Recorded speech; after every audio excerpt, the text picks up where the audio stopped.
masochist. That sucks. Lesbian. I like that in a woman. And every other kind of deviant. I love paying for sex. This moral decay weakens our resistance to the onslaught of the communist masters of deceit. We're a bunch of scumbags. These abnormalities are corrupting the minds and the hearts of our children. Jackass. And yeah, we're back.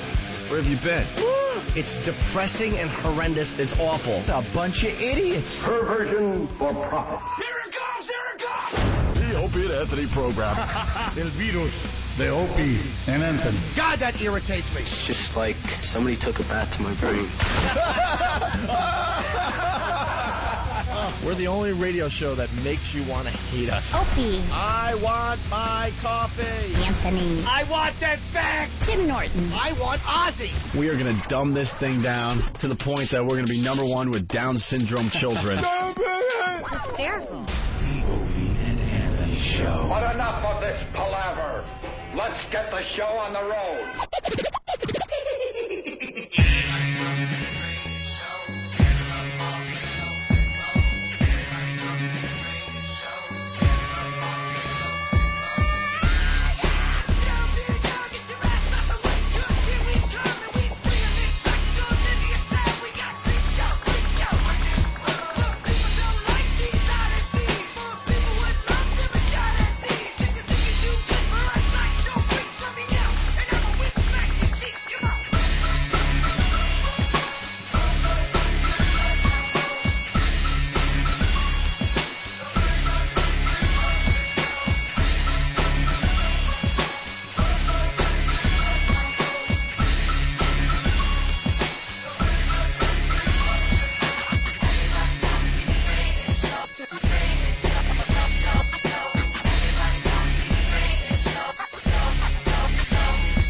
And welcome to the Opie and Anthony program. Giving props to our boys, Ron and Fez, who will be joining us this morning. Yes.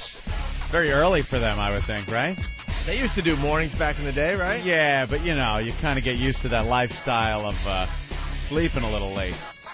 We gave out our first golden ticket to Ron and Fez, and they're stopping by today to say hi and do the show with us today. See their little sign outside the door? Yeah. Got their, like, dopey pictures. Remember when they took our dopey pictures and we were in the studio and they put Opie and Anthony, XM, high voltage, and they got a little date down there, August 9th, and whatever it is. And they look as comfortable in the pictures as we did. Oh, shit. We're going to do what's called... sit next to each other? We're going to do what's called an Afro show today. Yes. Turn this up a little bit. This is Ron and Fez's intro music mixed in with our intro music. Got to thank Drew Boogie for throwing this together. Of course, Drew Boogie.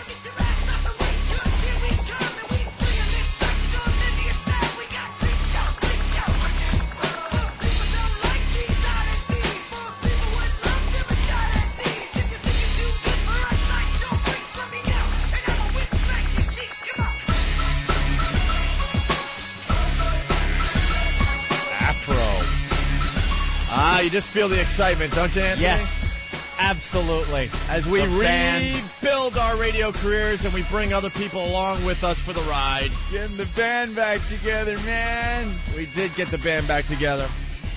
Ron and Fez, true friends of ours. Absolutely. We have a few more golden tickets to give away to other shows out there. Yes. And all the other shows that know they're not getting a golden ticket, they're just bitter, suck assholes. They're trying to spin it to make themselves look good. If you're trashing satellite radio at this point on your commercial radio show, you're really just a douchebag. You're just a fucko, and that's why you should be on the fucko list. Fucko list. Absolutely. Satellite radio is taking off. It's exploding right in front of our eyes. You don't see it, you're silly. And unlike Howard Stern, we're going to hire, like, radio shows for 202 and other channels on XM Satellite Radio that we're not scared, that we're not scared of. Yeah. Yeah, he likes putting shows on there that won't, won't get any real attention, take any attention away from him. That's what he does now. Yeah, I wanted that music. That was really good. Where is all of a sudden the energy just like sucked where's out Harry? of the room and stuff. Where's man. Harry? You didn't get your food yet? No, I got my food. which was just stupid bagel because that's the only thing we can get from the savages that work here in New York City. The only thing I could sometimes get right is a piece of cooked dough. That's pretty much anything more complex than that, and it's going to be screwed up on a pretty consistent basis. But Harry seems to have forgotten my club soda. Now, I know it's not like I get a bottle of club soda every fucking morning, but, you know, and it's not like a broadcaster really does need something to drink during the show. But, whatever. Boy, are they dropping the ball. It's time to start racking some intern head around here. We got the good ones on board, threw them some money, now they're sitting here, and the rest of them, a crop of shit, if I may say that. Is this like deja vu? All over again, I think Yogi. there's a deja vu thing happening here. Could I have a club soda, please? Deja vu. I was in the middle of a nice rap about the fucko list and golden tickets, and we go right back to the stupid... That's how the show works. Food thing again. Yeah. The show starts with the food thing every fucking morning. Is it every morning? Every morning. The bagel's not right. The coffee order's wrong. Where's this? Where's that? Where's my club soda? I guess if we all brought in our little cereal and blueberries, the world would be a perfect place. Oh, yeah, I gave up on everyone about 10 months ago. Yeah. See, if you do it yourself, you know it's going to be done right. That's true. My dad taught me that lesson many years ago. So I come in with my oatmeal prepared, with my raisins on the side, and a bag of blueberries, and a yogurt, and a banana. I'm set for the morning. And all I need is a stupid cup of coffee every morning. And that is actually wrong every morning. So I'm going to start getting my own coffee as well on the way in. Just brew it yourself. I want to. Well, we asked for the Starbucks machine. Yeah. God forbid Starbucks gives us a free machine like they did the gang in Washington. Yeah. I mean, we talk about Starbucks every morning. I mean, come on. Why don't you help us out a little bit? Give us a machine. All right, we got to get right into the show. There's so much going on. Steve in Tampa. What's up, Steve? Hey, I just want to let you guys know, man, besides been listening to your show now for about a year, but they took Cowhead and Brent off and put on that stupid Bandito music on that radio station. Oh, yeah, a little update. We got a lot of new listeners every single day here on XM, but basically, how do we explain Cowhead and Brent, Anthony? Well, they're a show that we're on an Infinity station, where, down there in Florida? Tampa? Yeah. In Tampa, and they're pretty cool guys. And they called up begging, and so freaking, I wanted to at least give them props. They were pretty good while they were Well, there. the whole radio industry taking off on this whole golden ticket thing. They know these golden tickets are very valuable. Yeah. And some shows step it up and realizing, maybe they should call the program and try to get a golden ticket. And Cowhead and Brent were the first radio show brave enough to do that. During their own morning show in Tampa, we hooked up for about a half hour of great radio. And Cowhead and Brent were hinting that they were going to get fired by the end of the week because they were bringing in some Spanish programming. And they assumed, the whole station was going to flip to Spanish, and I guess that's what happened, huh, Steve? Oh, yeah, that's definitely what happened. They're playing that Bandito music. I can't understand a freaking word of it, but, hey, that's what happened. And they threw Cowhead and Brent out. Yeah, they're definitely fired. They got fired, which is too bad because they're really, really... a good young show. They knew it was coming, though, and they kind of had a little farewell on their show, which was pretty cool. Didn't they, bring goats in or something to the lobby of the station? Yeah, that's what I heard. They said it didn't make good radio, but it pissed off a lot of people. And that's pretty good if you're getting fired. They piss off the superiors. All right. I'm watching out, guys, man. Thanks. Thank you. Well, we had so much fun with those guys, we decided to have a attack on their radio show. Yeah, but it was a good-spirited, fun attack. Well, we do friendly fire every once in a while. Friendly fire. And we got some audio of the pests attacking the Cowhead and Brent show. Listen to this. Cowhead and Brent show, hello. How we doing? Good, sir. How are you? Not bad. Is Cowhead in? This is Cowhead. You're live on the air, sir. Well, good. Calling from Salt Lake City. Just heard you on the O&A. My vote is you get the golden ticket. Well, I hope so, sir. I appreciate the call, man. You have no idea how hard we need this. Yeah. Be cool. You be cool, too. Thanks. Cowhead and Brent show, hello. Yeah, hey, guys, I just heard you on XM there. You guys rock. Well, thank you, sir. We're trying. You guys are awesome. Hey, today's Whip 'em Out Wednesday. I'm driving down I-75. I just want all the young ladies to know that I am topless this morning. I got my hot look. My nuts hanging out right now while I'm talking to you, sir. Nice. Thank you. Good morning, hello. Hello? Yeah, you're live on the air. Hey, it's Big Ass Member from Whackbag. What's up, dude? Just calling to say, heard you guys on XM. You guys sound great. Hope you guys get a golden ticket. Can I tell you something about Whackbag? What's that? This is what getting calls from the Whackbag guys saying that we did a good job is like better than Opie and Anthony saying it, because the Whackbag guys are so effing brutal with everything. They call the show and call Opie and Anthony out on that thing, so I appreciate it, man. Thanks, brother. Cowhead and Brent show, hello. Is it me? Yes, you, sir. Hey, Joey DVDs from Whackbag.com. What's up, I Joey? got to agree with Big Ass Member. He's absolutely right, man. If you guys get a call from the pest saying you guys did good, you're in. That's right. We're all hoping you guys get a golden ticket. You guys got a great show down there. My one reservation about calling Opie and Anthony was that I was going to get tortured from Whackbag people for the rest of the day. You know what? You might get tortured, but it's going to be good because the guy said you guys did a good job, and we all agree. Nice. Opie and Anthony on XM 202, we're hoping you guys get on there, too. Appreciate it, man. Thank you. Looking forward to it, man. You know? Thanks. Cowhead and Brent show, you live on the air. O&A, party rock! O&A party rock! So after they called our show, they had to deal with our pests calling their show and giving them props and just messing with them a little bit. Yeah, they were pretty cool with them. And then I guess the end of the week, they ended their show with this, knowing they were going to get fired. You guys have been great. The best audience we ever had. Appreciate all the support. Check out cowheadandbrent.com. We'll keep you updated. Plus, we're going to add new stuff. Basically, there's just pictures on there, but we'll be adding new poop up there pretty soon. Have a great weekend and a great rest of your lives. Infinity could nestle up to my left nut and your mom's box. Gotta love the props by using your mom's box.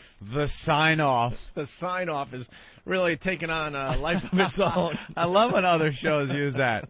It's great. It's this camaraderie. Yeah, it's something. Your mom's box is great. Once again, for the new listeners, it's something we started many, many years ago when one of our guys got fired for having a couple have sex on the boss's couch.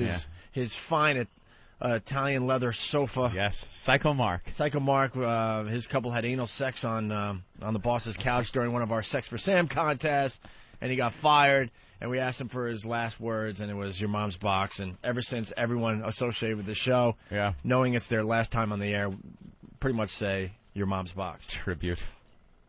So Cowhead and Brent, they got fired, and I went to Cowhead's website this morning, and it says, a note from Cowhead. Hello, kids. As of 6-something p.m. on August 8th, Outlaw 92.5 has switched to La Nueva 92.5. See? I don't speak Spanish, but if I have to guess, La Nueva means lying, backstabbing motherfuckers. And I really like this Cowhead guy, man. I got to tell you. Don't know much about him, but we're going to try to find out all we can about Cowhead. I know of no radio broadcaster that was not retiring that knew his last show was coming ahead of time. I got real lucky last week. I do not regret this last week of shows. As usual, I spoke the truth. And instead of you folks having to wonder what happened to us when you heard Spanish on Monday, you most likely said, that fucker was right. In my 12 years of doing this, Outlaw listeners were the best of any show. You guys caught on quick, fucked with us, fucked with each other, used your nicknames and gave yourselves names when I didn't. Your calls were great, and I will miss hearing from guys like Spicoli, G-Man, Manchula, Kettle Corn Man, Ozzy, and Keith Urban, Sling Blade, how you's doing, Brooklyn Mike, Pseudo Brooklyn Mike, Team Owner's Wife. It's Brooklyn Mike and Pseudo Brooklyn Mike. How do you know, Guy, and the rest of you? You are all awesome. Thank you to Lewis and Red of the Dallas Bull, and to Bob Murray of Autoway Ford. These are some of the most loyal men I've ever met. Even now that he is not paying me, I promise you Bob Murray is one of the only stand-up guys I have ever met in the car business. Please keep checking back here for updates. Thanks to Moose for keeping us up. We hope to have some news soon. For you XM owners, listen to Opie and Anthony. Very cool. Very nice. Someone wants to bust my balls in Jackson. Ben, what's up? Hey, I wanted to ask you, you guys are always railing on Stern for everything, but, you guys keep wanting the other radio stations to kiss your ass, and you keep complaining about everybody copying your show. It kind of sounds like the same shtick. We don't want other shows kissing our ass, first of all. But it certainly comes across that way.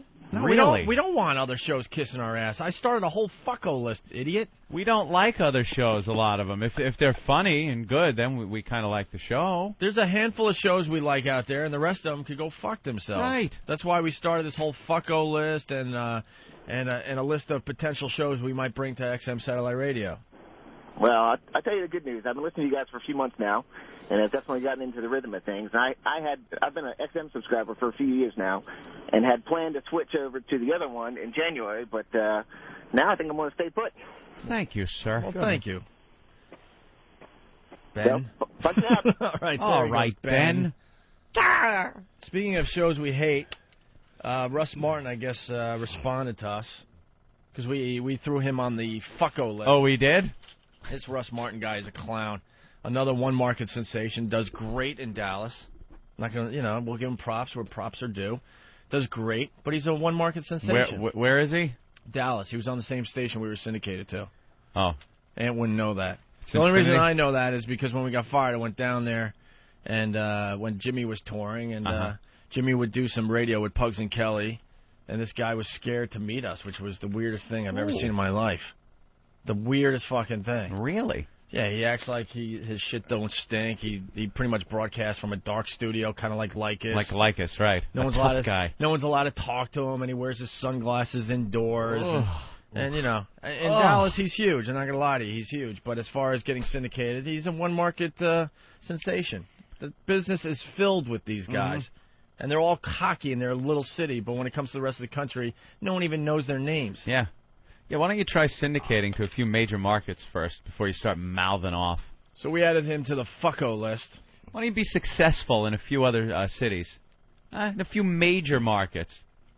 I love when people start talking about the Opie and Anthony show and how we're on satellite radio, and they alter history when they say things about how we were thrown off, couldn't stay on regular radio. The reason we're on satellite is because we were unsuccessful. Hey, we're a show that was proven in major markets around the country. Go ahead. Did you do that? He's a big guy down there in Dallas, huh? Is that what he is? Yeah. A big guy. Yeah. Yeah. All right. One market. Ass. And he sounds exactly like Howard. Exactly. Really? Exactly. That's what that is. Party bus and helicopter. Yeah. What a nice neighbor. All right, let me take this. What is it, Bill? Speaking of satellite, Opie and Anthony had some very harsh words to you today, Russ. What did they say? They put you on. Okay, first of all, Russ Martin knows exactly what we said. Of course. That's why he took this call to set up his little rant that he's about to do. Yeah, that's how they work it on radio. What did they say? What did they say? Oh, believe me, he knows. Wow, this is a big surprise. What did they say? He probably heard it live. All radio guys have XM. All the listeners on Instant Feedback are putting the last caller, Ben, on the fucko list. So the listeners have their own fucko list for the other listeners. I love it. So here's Russ Martin. What did they say? To your day, Russ. What did they say?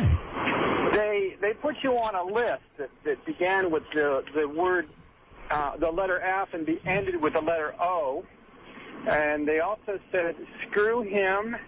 And they said that when they visited Dallas, that you would not say hi to them. I never saw him. Nothing at all. Also, they said that... I love the little fucking tattletales. What a tattletale. And they said, and then they said, and they said. The little rat. Whole family of fucking rats. By the way, we're hearing this for the first time because I want to have a natural reaction. And if you don't believe me, I could get Steve and everyone in here. I have no idea what he's going to say. Yeah.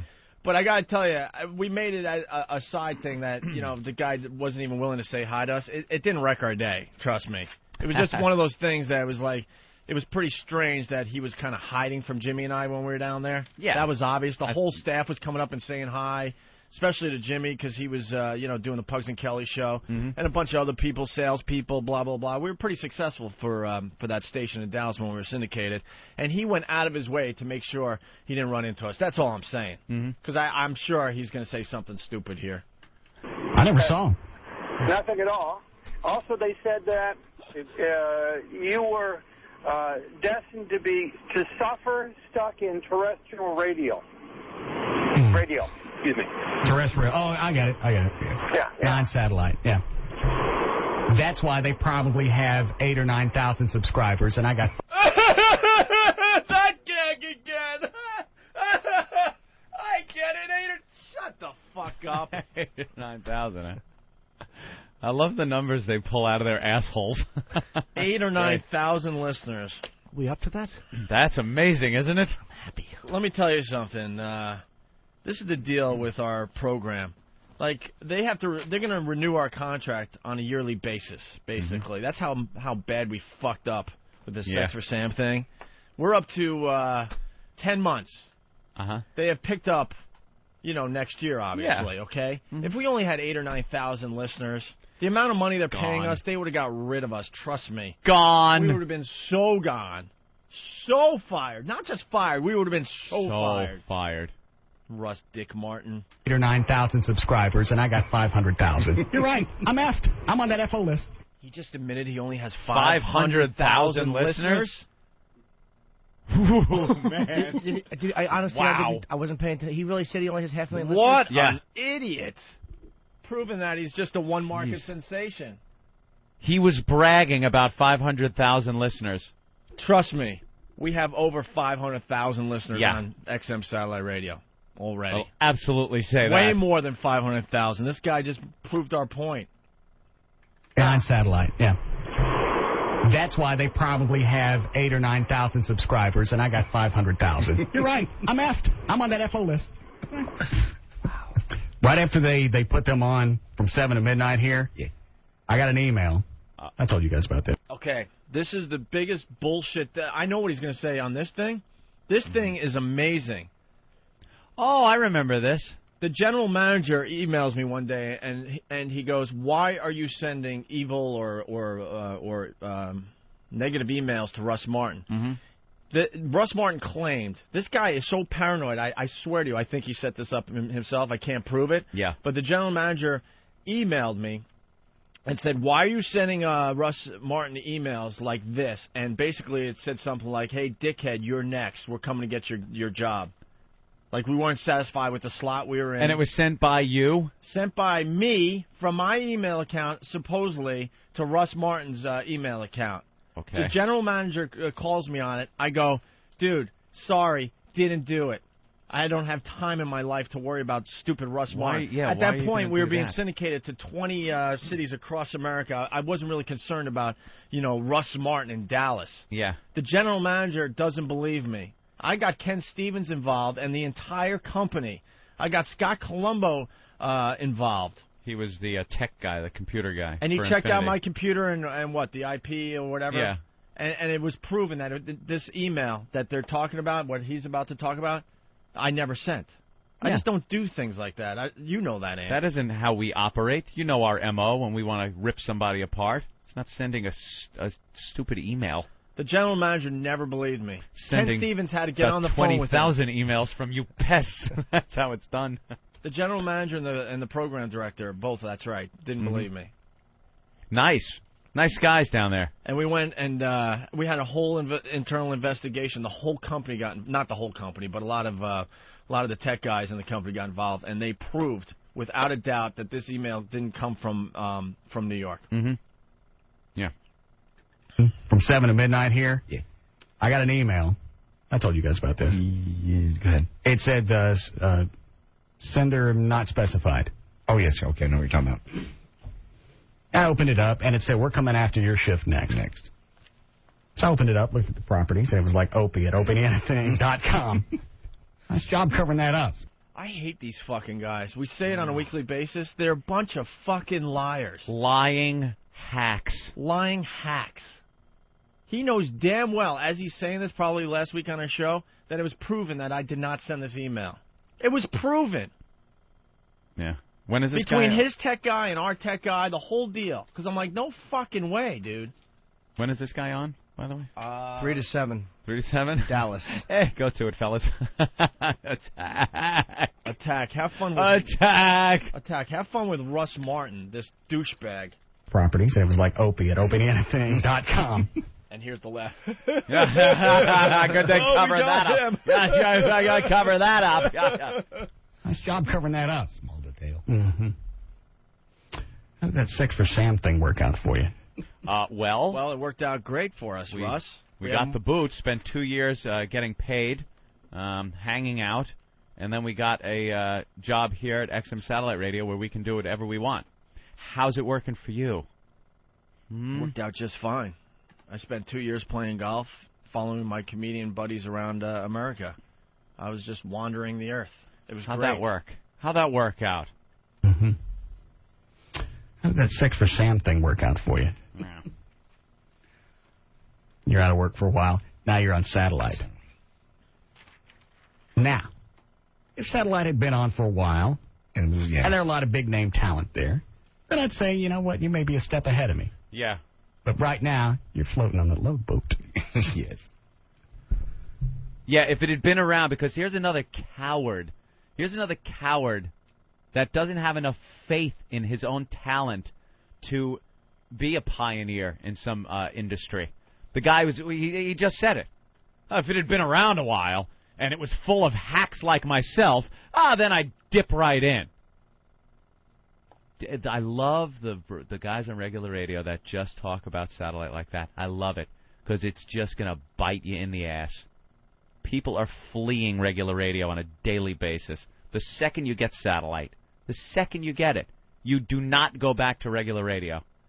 And it's ended up in all the cars. And if you think people are going to sit through your fucking commercials and your babble for hours on end, it ain't going to happen. Look at HBO now. Look at the shows on HBO. They do great. They're entertaining, real life. Things you can't get on network. And network television, they're struggling. And they were the ones saying, well, cable, who's really watching that? You sound the same. You sound exactly the same as those idiots with no foresight. That's really the only way that they got a chance to get exposure is to bag on people on terrestrial radio. Correct. Hopefully you'll talk about it. Right. Otherwise, nobody knows where they Nobody knows where they went. How's anybody going to know where they went unless you have people on terrestrial radio talking about them? Discussing them. Yeah. So that's a dandy. And in fact, that's exactly why they come up with some kind of list. Sure. We'll put all these guys that are on the air that people hear. We'll put all of them on a list. I guess the guy listens to us. No, a lot, you really stink is what it is. Why does it have to be a gimmick? Why can't you just fucking suck and we point it out? Why does it have to be a gimmick to publicize our show? You stink. You're on the fucko list. That's why we talk about you. We could give a shit if you mentioned our show, our names, or anything. I so mean that. I absolutely mean that. Because people are finding out we're on satellite radio. Yeah, believe me, we're doing just fine here. The latest is, a nice, huge interview in Penthouse Magazine. We have the assault on the media that we do. It gets our name out there. We're in the papers. We don't need the likes of you saying our name to get our names out there. We're doing just fine on our own. We're doing fine. Please don't mix this up. The reason you're on the fucko list is because you're a fucko. You suck. You're a phony. And we're pointing out the phony asswipes in radio. And he sounds just like Jim Phillips, who sounds just like Lex they got that voice. Listen to him. He's all voice. smarmy and just, satellite. Yeah. Who sounds like Todd Schnitt, who sounds like all their hashy, Shannon fake Burke. Radio voices. Enough. You're a bunch of phonies. The air that people hear. We'll put all of them on a list. They'll talk about us.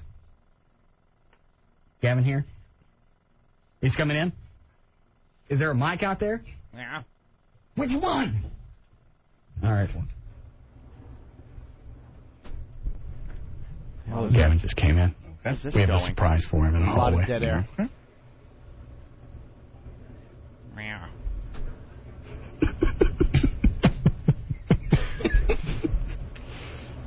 I don't know if this is the best one we pulled on him, but it's close. I think so. And it's certainly not bad for a terrestrial bit. No, it's oh, okay. That's where he was going. Never worked in satellite. Holy crap. Never what work a in bore satellite. fest. An absolute bore fest. No honesty, a hack, a liar, another radio guy that's just a flat-out liar. Have fun. Oh, God. Russ Martin, you are on the fucko list, my friend. You are a real douchebag. Dan in Connecticut, what's up? Hi. Opie, they're going to release the number. You need his number. Want to give him a phone call. Release the best. He's probably going to be another pussy that doesn't go with it, but his phone number is 214-787-1037. 1053. For the Russ Martin program, it's on KLLI FM. That's 105.3 FM. I love these. The same station that has Pugs and Kelly, and we like Pugs and Kelly a lot. They can't stand Russ Martin, by the way. Russ Martin. Oh, it's true. They openly say it on their show. This guy is such a douchebag. Yeah, one of those typical radio asswipes. He thinks his shit don't stink. The fact is, he's a one-market sensation. That's great. Have fun with the pests today. We will take care of it. Russ at russmartin.com. He's on from 3 to 7. But that's like Dallas time. They're all fucked up down there, aren't they? It's 12 to 4, I guess. No, don't say that. You're not 3 hours behind us, mister. I think they're an hour behind us. Yeah. I don't know. Hour? You guys figure it out. 3 to 7, Dallas time. They'll coordinate it. 214-787-1053 for the new listeners who want to have fun. Go to whackbag.com. That's where everyone gets together to have a little fun. You will take care of it. All right. Guys. Thank you, Dan. Bye. Bye. Let's say hi to Jim in St. Louis. Jim, what's up? Hey, morning, boys. Sweet tits. Morning. Sunday Post Dispatch. The first 5 pages on the Sunday Post is talking about XM kicking the shit out of terrestrial radio. On the front page, they've got a life-size picture of the XM to go MiFi.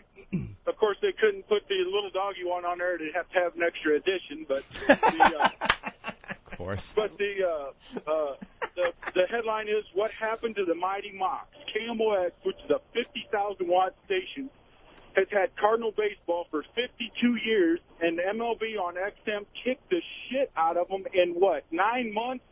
They've lost almost all of their territory because of XM. And then it goes on the bottom of it, it says there's a lot of competition over the air radio, and over the air radio is the big loser in here. They just go on for 5 pages explaining how XM has got 6 million listeners, and that the 6 million? Where are they hiding better those? wake up. Well, they hide a couple more. Yeah, there you have it. All right, Jim, thank you so much.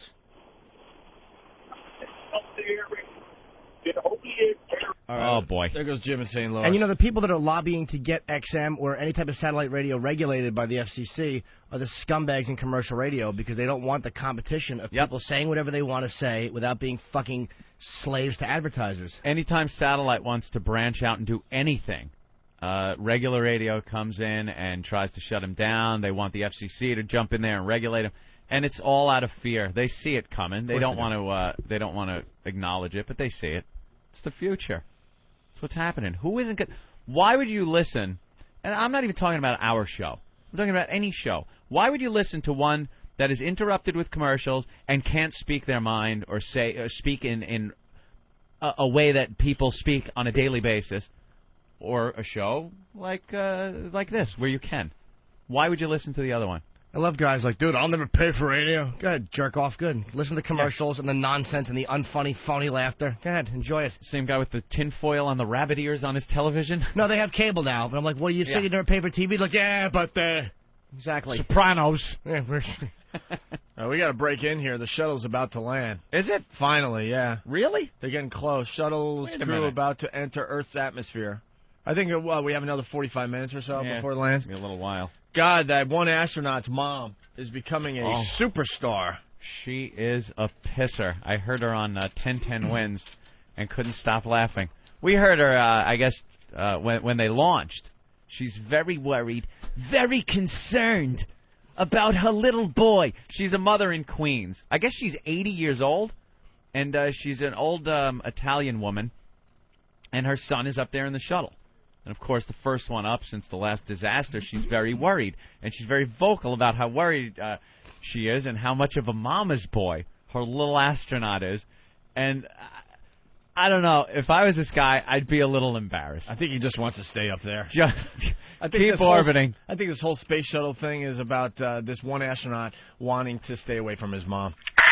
Mission Control, I think there's a weather problem. We're going to go around one more time. Very nervous and worried about my boy. And I need to speak with him immediately. Put him on the phone, please. Yeah, can we take this to the moon?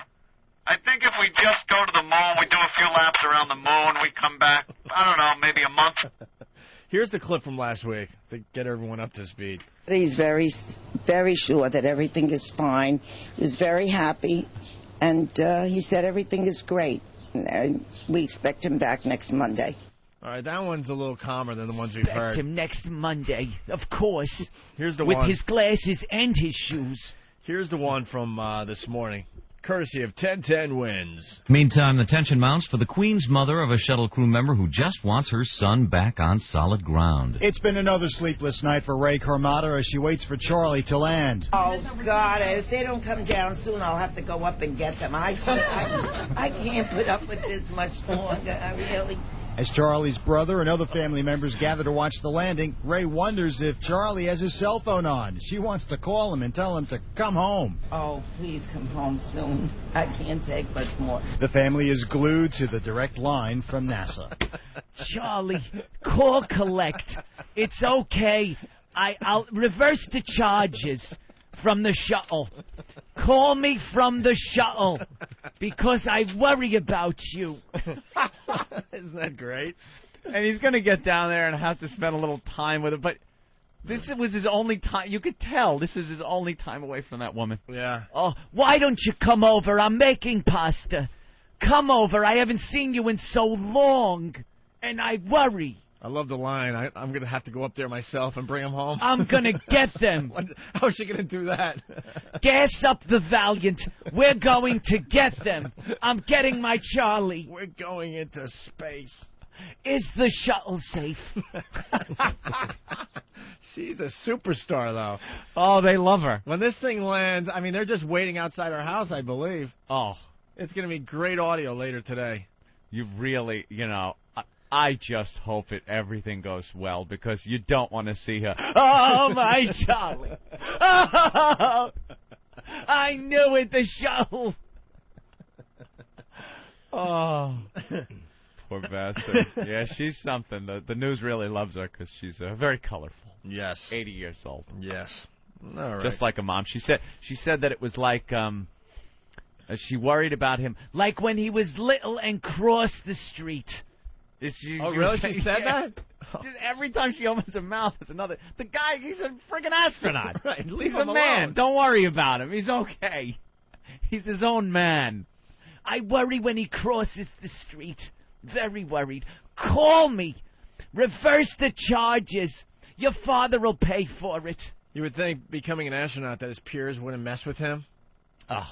But they're just messing with him up there. Hey, Charlie, your mommy called again. Just got to be hammering a mama's boy astronaut. Mm-hmm. Well, when do they come down? 8:12? About a half hour or so. Yeah. 8:12 Eastern. Landing out there. It's going to be dark. You're not really going to see much. No. They wanted to have a big, spectacular Florida landing in the daylight. But, it's going to be dark. You can watch, though. They have that night vision stuff, so we'll be watching. Godspeed, shuttle crew.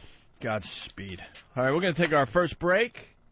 When we get back, we got to, just continue the program. We got lots to do today. Poor Peter Jennings, huh? Oh. We also have Ron Fez coming in at 8 o'clock. We gave out a golden ticket to Ron Fez, and we couldn't be happier. And they're going to do the show with us today starting at 8. And we have 4 more golden tickets to give away. Yeah. To save 4 more shows from that commercial radio. I think we have a clip of the astronaut there, the son. Mom! I'm not Lord. I have to do this now. Mom, please stop calling. But I worry. I worry so much. When is the shuttle coming down? Are you coming over Sunday for pasta? Your father needs help with the... Yes. I'm not Lord. I have to do this now. Oh, too good, man. Also, Bob Saget stopping by to say hi. Yes. You flew home with Bob Saget. I did indeed. From Los Angeles, flew home with Bob Saget. How about we do a whole celebrity thing? Yeah? After the break. Because I flew home with the Sugar Hill Gang. Oof. Really? A hip-hop, a hippie, a hippity hip-hip-hoppy, you don't stop a rockin' guy? And also to wrap up the celebrity break we'll do next, I got myself in a little trouble outside a Hollywood movie premiere Ooh. last night. Ooh. Details on the way. Like sand through the hourglass, so is the Owen virus. My savior. I'm not your savior, I'm just Beth. Cool Beth. Beth, my girlfriend. Oh, Miss Boring Clothes. What, am I scaring you? Want me to scare you? Bow, bow, bow! Beth. Yeah. Bear no mind, it's just a harmless retard. Just don't make eye contact. I'm having you! That is hilarious. Oh, is that the best line ever? Another intolerant person on the bus. Meanwhile, to me, those are the best people so far. Of course. Hendry and those two. Henry, an intolerant person. It's just a harmless retard. Don't make eye contact. Absolutely true. Oh, Big wow. dummy with panda legs. That's what she has. Legs like a fat white panda. She should be tugging a windbreaker through a cage. Fat whore.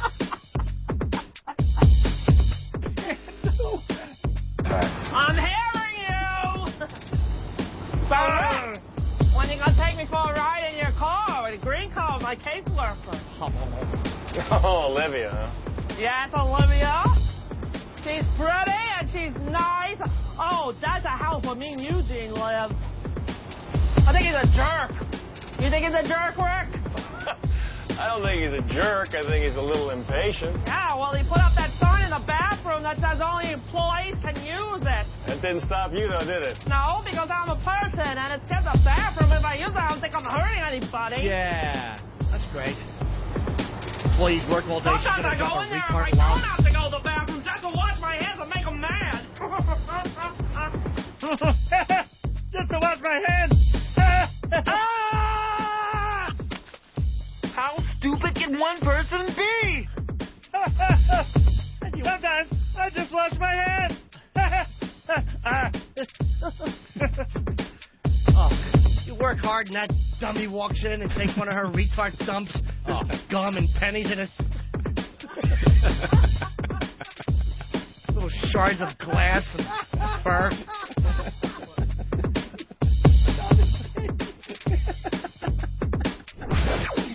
Opie and Anthony, the virus is spreading.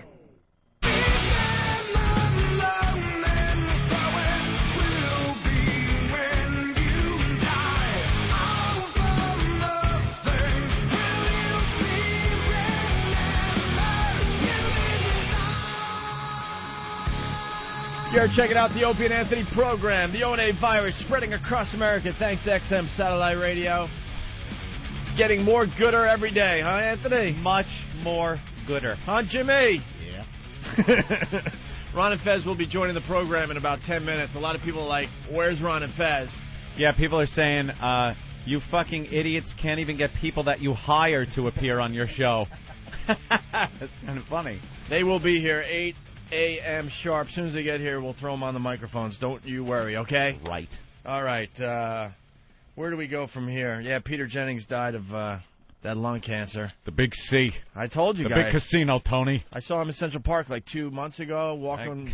Yeah, I guess your words didn't help. Walking with his two kids, his daughter and his son. And what awful thing did you shout out to the man? Well, he was looking feeble, and it was actually pretty helpful what you yelled. I was impressed. It was well thought out, and it obviously hit him. But I forget what it was. It was inspiring, wasn't it? I remember being impressed, going, "Wow, that was what you'd want to say to somebody who's very sick." And the sad part is he had to acknowledge it, so he had to like raise his weak arm. Oh. I really liked Peter Jennings, by the way, a lot. As far as, I didn't know him personally, but I thought he did a good job on the news there, as far as network news goes. Seemed very reputable. But I had my cancer, I still wear the cancer bracelet for Brother Weeze, and, so I felt a little bit of a bond there, and he's walking with his daughter and his son, and... Yeah. And I saw him coming for a while, so I knew I had to say something. You had time to think this out? I had time to think something. That's what you blurted out? And he gets closer and closer. I'm panicking. I'm starting to sweat a little bit. And all of a sudden I just said, "Hey, Peter, good luck, bro." Good luck, bro. Good luck, bro. That's a 67-year-old journalist. That's an exact quote. Good luck, bro. Inspiring words indeed. Good luck, bro. But he lost his battle with lung cancer. What's the matter? You didn't have the number of a good wig maker you could hand him real quickly? Oh! If you want to... Ow! Very, very sad, though. Yeah. Stop it. It is indeed sad. Well, I was just pointing out the inappropriateness. I didn't... Yes, I understand. Fun. We got some Peter Jennings audio really fast. So, finally this evening from us, bread and circuses. There have always been complaints about entertainment pushing the limits of taste, including the outrageous ways that Romans, the emperors that is, entertained the masses. Entertainers continue to outrage the public. Yesterday, 2 so-called radio shock jocks were fired for orchestrating an obscene stunt in New York's most famous Catholic cathedral. And again, we're asking, when do you cross the line? The only guy that had a fair report on what happened to us. The only guy. And everyone now else look where he is. crucified us. Dead. The only guy that had some kind words to say. So have a lucky for Peter Jennings. He was a smoker for 20 years, and he was a smoker and he quit for 20 years, and then after 9/11, picked it right back up again and started smoking. Would that give you, like, in that short of time, you must have had something going on. 'Cause, I mean, I don't know how cancer works, but can you get it, like, 2001, 4 years later, all of a sudden, you don't have cancer, all of a sudden, you got it and you're dead? He probably had it, like, you know. You eat cigarettes for breakfast and soup? How fucking much do you smoke in 4 years where your clean lungs all of a sudden kill you? He probably smoked a lot for the years that he smoked, and then quit for 20 years, but he probably had, like, he was a few cigarettes away from getting it. You know, if he would have not picked up smoking again, he probably would have been okay. For a few more time for years. some dessert. How about a nice pile of cigarettes with whipped cream? I just don't understand the people that are still smoking out there. I just don't get it. You can't smoke. I just don't get it. Worst thing you can do to yourself. Dumb Voss. I'm never concerned with what people do. I don't care. But Yeah. Voss, I have really been trying to get Voss to quit smoking. It's like, I'm not even trying to be funny. Stop smoking, stupid. He just went for something, didn't he? Said he had a problem with his stomach or yeah, something. it turns out it was just a bad load. I mean, it happens. There are some people, they could smoke their entire lives and nothing. They'll live Yeah. to 90 and Well, that's what everybody likes to point out. And Hey, remember this old woman? And they'll still go jogging and stuff. But the fact is, a lot of people are dying from the cigarettes. Yeah. Lots and lots of people. 4 years he got it and died. Jeez, that's That scary. was it. Yeah. And he just had it where there was no getting rid of it. They knew right away. That was it. He went pretty quickly. What was it? He said something in what was it? He said April? something in April. April. He obviously knew before then, probably a few months. So I would bet 6 months after he found out, dead. Maybe he hadn't gone for a checkup in years. I don't know what his medical history was, but it seems pretty quick. Yeah. And for all you people, this is a story that relates to Peter Jennings. For all you people that think there's a God out there. Oh, my goodness. You're going to your church every Sunday and praying. We like to point out little things where we like to think that maybe there's just not a God. Yeah, he apparently works in mysterious ways, but this is just fucking cruel. Dana Reeve. Yeah? Has cancer. Can you believe this? Dana Reeve, the widow of beloved actor Christopher Reeve, is said to have been diagnosed with lung cancer. She wiped that guy's ass and stayed by his side for years. A saint, this woman. Stayed with Christopher Reeve. He dies. She mourns. Probably just about now she's getting to the point where she might be able to move on with her life and start anew. And she gets the big casino. The courageous 44-year-old singer and stem cell activist. She's even trying to do good with her life. Yeah. Has already begun treatment for the illness. Reeves' agent did not return calls last night, but one friend sadly corroborated the story. I don't want to talk about it, the pal told us. It's horrible and bizarre. I was just with her a couple of weeks ago. I'd like to say something to her. Good luck, bro. Good That luck, might help. sis. Yeah, I was going to go sis, but No? I wanted the exact quote. You think she was nice to him. I've heard she was, but I've also heard mixed reviews that a lot of times when they were fighting, she would hide his hats.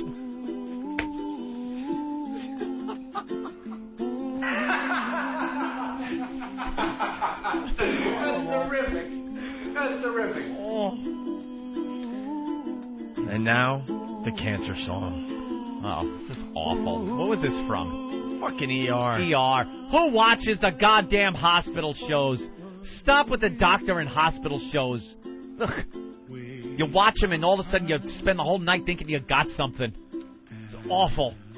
That's what I want to watch. I want to watch a doctor have to go to a mother in the waiting room and say that her son died in that car wreck or something. Ugh.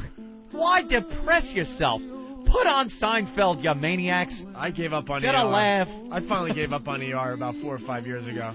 You did? Yeah. I like the cop shows. I like watching some skells get shot. That's fun. But the hospital shows, get the fuck out of here. Oh, he's got the brain tumor. You learn about so many things that could just kill it's you. Awful. Oh, Goose has a brain tumor now. Before I started watching ER, I knew of about 5 things that could kill you: heart attack, car accident, cancer, The unfortunately. big C. Sure. And I don't know, anvil falling on your head. Yeah. Now, after ER, there's hundreds of ways to die. You go into the hospital, you watch ER, someone goes in the hospital. Oh, I just had a little bloody nose and I was, a little dizzy. Oh, that's all, huh? Dead. Brain tumor, dead. Dead before the end of the fucking episode. Dead before the last commercial. You learn about so many ways to die. Oh, it's got to be compelling, though. I got to play devil's advocate. They got to have some kind of, no one wants to watch TV. What's the matter? It's a hangnail! I would be fine with that. If the characters were compelling, I don't care if they had a little hangnail. Call your mother. I have bunions. Nobody would watch that program. It's horrible. I hate doctor So they shows. had this song playing as, who was the doctor that died in Hawaii? Goose. Yeah, Goose. Goose from Top Gun. Yeah, the dude from Revenge of the Nerds. He had it for a long time because his hair fell out 10 years before. They set him up on a deathbed overlooking the Pacific Ocean in Hawaii. Wonderful. That's nice, fun, friggin' programming. Geez, why didn't you send me to Hawaii while I was alive and well, you asses? If you really cared about me. You're laying there withering away trying to sip pineapple juice, but it burns. Why do you want to depress yourself? Why do you want to depress yourself For when all you're those watching people TV? out there that have cancer and you're going to die soon, God. Go to Minnesota in the middle of winter. Why? Because then you'll want death. Yeah. Oh, okay. Why would you go to Hawaii? You're seeing hot babes in bikinis and dudes like surfing on 50-foot waves. It's a perfect afternoon and you're dying of cancer. Go to fucking Minnesota, dude. Horrible. Go to Detroit. Go to the ghetto of Detroit. You'll welcome death. Pat from Unaki has a little bit of irony. I bet the horse that threw Christopher Reeve is doing just fine. He's out to pasture, out to stud, just fucking and eating his oats. I'm not going to erase him. That's very funny. Very funny, Pat. Very good. Yeah, but they set him up on a nice, I think it was a straw bed. Oh. One of these rooms that have no walls, really. Right, so like a hut. So the breeze is coming in, and the curtains are like... Was there a bamboo ceiling fan spinning over him? And the curtains are fluttering. Yuck. And that's how he gets to die. Was it sad? It was horrible. Hey, Dr. Green, Goose, good luck, bro. Good luck, bro. Good luck, bro. That's from Thad Scott from Cincinnati. I bet he actually stopped treatment after that awful salutation. Like, you know what? If this is what the world has to offer, get me a silk pillow.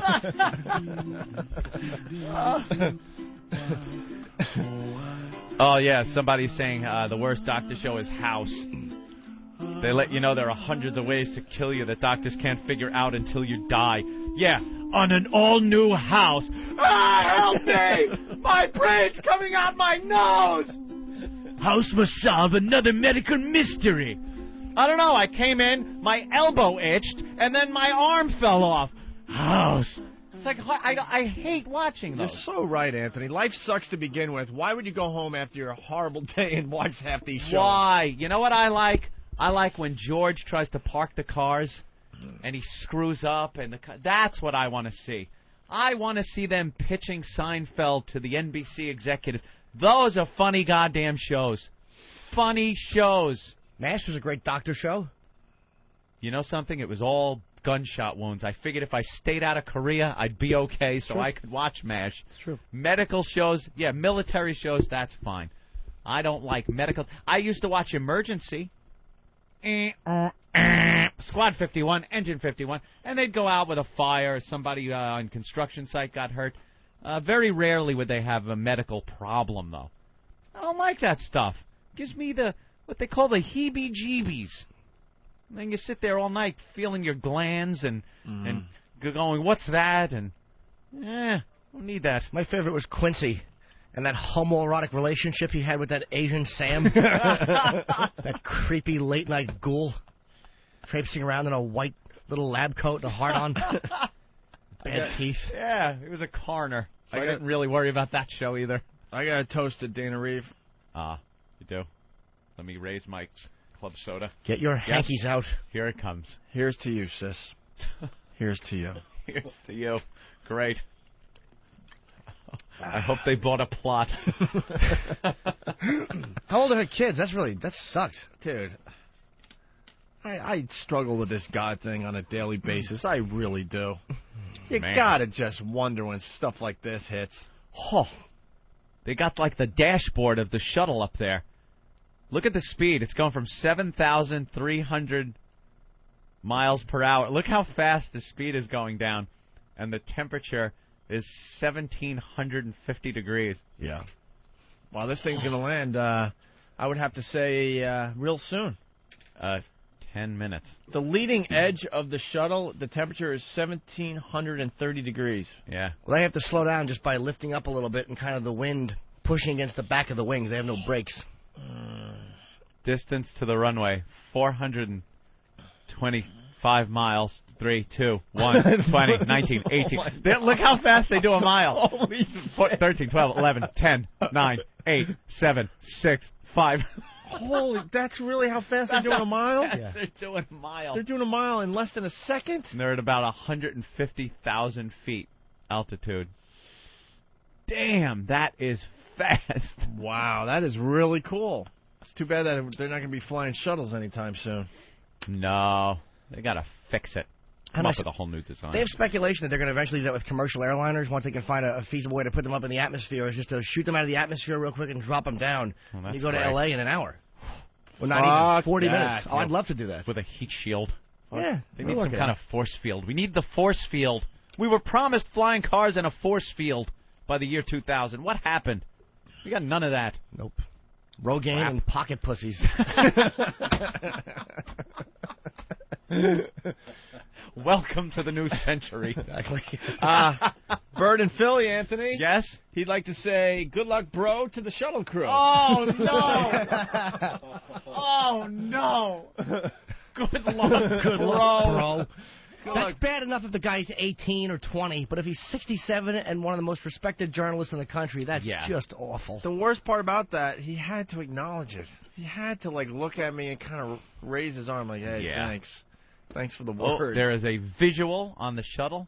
It's a little spot. Hey, I heard, by the way, that you met Colin Powell. Sorry to interrupt you, but I wanted fine. to quote Opie before I forgot, because I remember when you met Colin Powell, and you impressed him by pointing and going, what up, nigga? Ooh. Yeah, gave him the Black Power sign from the 70s. Let's say hi to Matt. Matt, what's going on? Hi, Matt. What's up? I just called the Howard Stern show just to fuck around a little bit. Yeah. And they totally dumped out of my entire punchline. I called up and I asked about how Robin was upset about her birthday, and I asked her if it was because Jimmy Norton gave her the yellow discipline, and they totally dumped me out of the air. Pussy. Why? Couldn't help plug my CD? I don't know. I mean, bastard. she's just denying the truth that you actually did urinate on her. All right, Matt, thank you. Thank you, Rod. Thanks, sweetie. All right. We're 150 miles away now? 48. Huh? 47. 46. It's going a lot faster than that. Distance to runway in miles. They bring it in over the water this time. Oh, yeah? Yeah, they usually bring it in over land when they're landing here. But, nope. They said, let's just keep everything over the ocean just in case. And I heard that they can't go back up, too. If they, screw up and miss the runway. It's not powered. It's a glider at that point. You just you have no power, so if you miss your approach, you're landing regardless. All right, We can use data gathered from air data probes deployed on either 95 side of miles the out. spacecraft to update onboard navigation. They supply updates on altitude and airspeed based on measurements of barometric pressure and wind speed. Charlie? Charlie, can you hear me? Hi, darling. I see your shuttle. Altitude I could see a bright light. Where's my Charlie? Stop talking. Charlie? 87,000 feet. You realize the normal commercial airliner usually usually flies around 30,000 feet. The old Concords, which were the highest flying commercial airliners, would fly at about 50,000 feet. So you realize just how much higher still Discovery Charlie, is. are the landing gears still up, Charlie? Airship Charlie, are the landing gears still up? Mom! I'm not going to lower it. I have to do this now. Did you lower the landing gear, Charlie? Mom! I'm not going to lower it. And now you're beginning to see But you some have to definition lower the landing gear, Charlie, in order for the shuttle to land. Mom, please stop calling me. I see the bright light. It's like the sparkle in your eyes, Charlie. Please Ron come Harrington, home if you're to up me. there, how fast is your heart beating? It was a fantastic ride. From about Mach 5 down, or 5 times. All right, it's getting down, close now, huh? It seemed to happen faster. Even though the vehicle's going slower, you're much busier in the cockpit. You're paying more attention to the stuff that's in front of you. When I was flying with Jim Weatherby, it was fantastic. I think by this point they were already burnt up, you know, yeah. in the other one. 200,000 feet. It made it through. Growing at about Mach 8, Mach 7, and Jim brought that to our attention. So it was, for me, interesting to hear now make out the shape. Talking about the vehicle making funny noises, but fantastic 46 experience. miles to touchdown for Discovery. How many miles? And now it's really Altitude beautiful to watch 65,000 as how feet. you Discovery's begin to 50 get miles, some 1,000 definition miles from per the hour, wing times speed of sound, configuration Mach 1.5. of Discovery as it comes in. Discovery's wings leveling as it approaches the landing site. You're still doing 1,200 miles an hour. You For really its final can see the approach, it will shape. perform a right overhead 196-degree turn to align with runway 22. Wow. As Discovery goes subsonic, you'll hear the boom. Commander Eileen Collins will take over manual control of Discovery's flight. Where's Charlie? Woman driver. Yeah, chick is landing it. Don't let Jim the Weatherby, broad when he says land this manual thing, control, Charlie. she really They is Eileen can't Collins drive. is now. Your father always says the broads can't drive, Charlie. That's right. And Mom! there may be a chance for the co-pilot Vegas to touch the stick a little bit in preparation for maybe a future flight assignment. Me and your father will meet you at the baggage carousel, Charlie. Did you put something on your bag so we know it's yours? I don't want to get it mixed up with the Chinaman. The slower you go, the faster things happen. So you really have to stay focused on the casting answers that very well. Compartmentalizes, we call it. Oh, that's a shuttle, all right. Flying it like a fighter jet rather than an ocean liner up in space. The other thing to remember, though, is it looks like the vehicle's coming down very slowly and stately, and it's very beautiful, as you mentioned. But physiologically, they're also working very hard. Their hearts are pumping more blood up to their heads. You know, remember now for 2 weeks they've been weightless. The hearts have not had to operate as fast, haven't had to pump as much blood opposing gravity.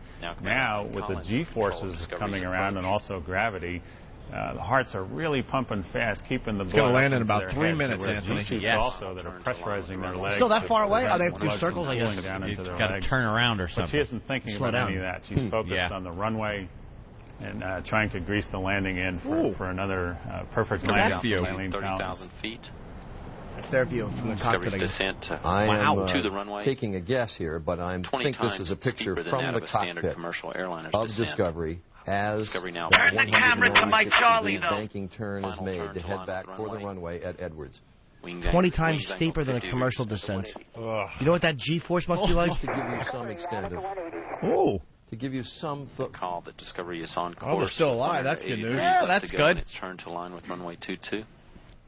Give you some sense of how people are so interested in this. Just outside our studios in Times Square, looking at our giant screen that is projected up here above our studios, crowds are gathering here in New York just to watch this landing. And until we get landing now, just over 2 minutes from now, I want to listen in to NASA Select as they bring the ship down. Discovery Houston on at the 90. Discovery on at the 90. It's impossible. I'm trying to tell you that. What do you want? You want the tears to come out of my eyes?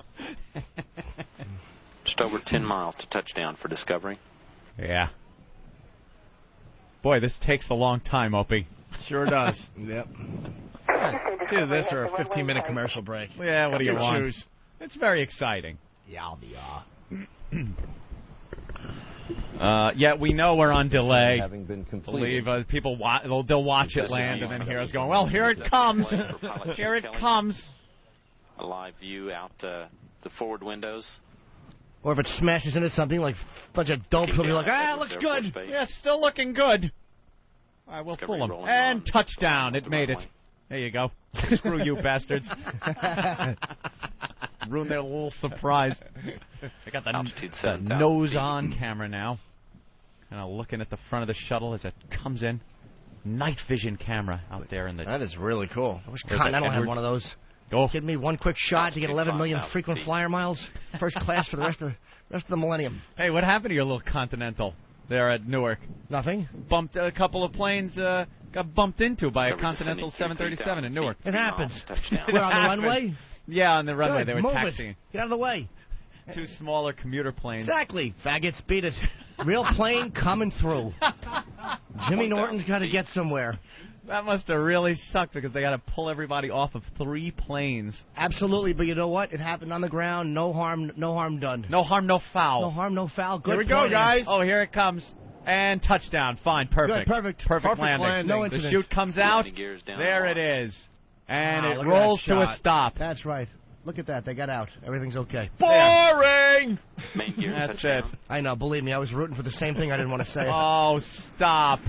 What a mess. Boring. Why hasn't he phoned yet? And Discovery is home. And Discovery is home. Nose gear touchdown. There. And Discovery is home. I was hoping for our big broadcast moment where we would have to announce that the thing had a major problem. Oh, we've had a The malfunction. shuttle slowing. The view from the cockpit. Here. Let's see how to mic. Now a bunch of black guys are going to come out and take their luggage out of a compartment on the side. Hey, man, if it isn't every city, it's amazing, isn't it? Are they allowed to use their cell phones at this moment?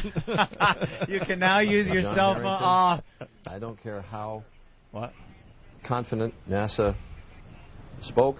I don't care how reassured everyone was. Yes, we understand. We get You it. still held your breath today. I got to be honest. We had a female pilot on the way home and a co-pilot. So did I, an Asian girl. Oh, no, I didn't have one of them, thank God. What the hell was up with that? It frightened me. It is, I mean, what a chauvinist pig I am. You have that little, like, you don't make me feel better? Honest to God. Because I looked, she had a man arm. Her left arm was a masculine arm. Yeah. Is when she turned and I realized she was a woman. She had glasses and a mullet. I'm like, oh, okay. We know what she does in bed. She's got to be qualified. Yeah, you like that then? A lesbian, acceptable. I had an Asian woman that walked into the cockpit, and I'm looking up going, oh, no, Oh, my please God. go right, go right, go right. And she sat in the right seat. Yeah, mine too. And then a short, like, Mexican-looking guy with a black eye was our pilot.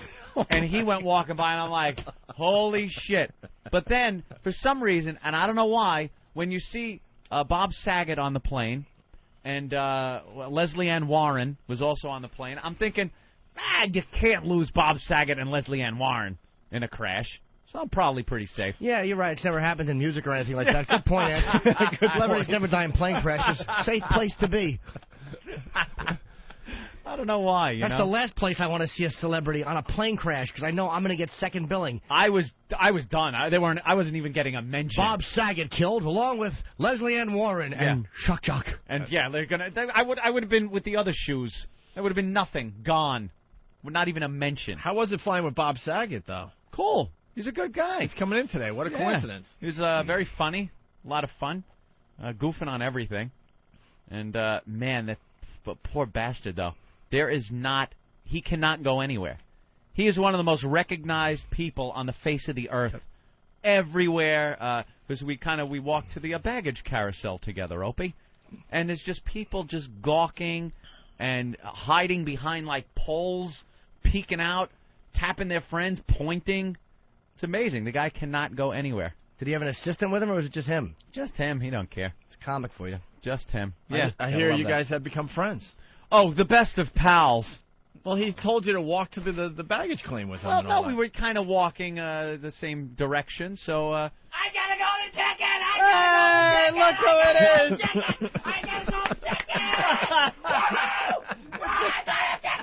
It's Augustus Gloop. Yeah! You guys that listen to 202 have no idea what you got yourselves into. That was Russ Martin. That wasn't a fucko. That was Fez from the Ron and Fez show. Right. Fez. Yes, that was a man. Anthony, I can relate to the Bob Saget being recognized thing. Oh, you can. I have no clue that we're kind of in the entertainment business. Oof. We're in the entertainment dumpster. But I go like the garbage from entertainment, where they take it. That's where we reside. No, you don't. You know where you reside? When they dump the garbage out, there's that little liquid at the bottom. Garbage juice. Garbage juice at your service. But I go about my life when we're not doing the show just assuming that no one's really listening to this. No one really reads the articles, and our names don't really mean anything. Mm-hmm. I was going to the supermarket yesterday, and the movie theater near me on the Upper West Side was having a big Hollywood movie premiere. Oh. For the new Ralph Fiennes movie. Oh, I pardon you. His name is not Ralph, it's Rafe. Rafe? I didn't know that. Stop it. Yeah, Rafe. I did not know that. That's Ralph. It's not Ralph. It's Ralph. It's Rafe. Otherwise, Rafe Fiennes. He's a rafist. And Liam Neeson and the hot broad from the Mummy movies. Oh. And then stupid Cindy Adams had to do the red carpet, and some old lady that I guess she just shows up to all the premieres in New York. I don't even know who she was. Sylvia something? Never heard of her. Sylvia Miles from Midnight Cowboy. Oh, right. We had her on the show once. Did you? She called in once, Sylvia Miles. Remember, we wouldn't believe her? Was she the one that said, you were going to ask me for money? Was that Sylvia Miles? I think so, yeah. Oh, it's the greatest. She called our show, though. So this big Hollywood movie premiere is happening. They got the paparazzi and the press and the red carpet, the whole deal, Anthony. Mm-hmm. And I'm at the supermarket, Lindsay and I, and I'm like, hey, you want to check this out, right? So we have nothing to do, so what the hell? So I get right to the railing. So it's railing in front of me, a pit for paparazzi, like not hundreds of them, that's exaggeration. Probably at least 25 to 30, though. There's a lot of them there.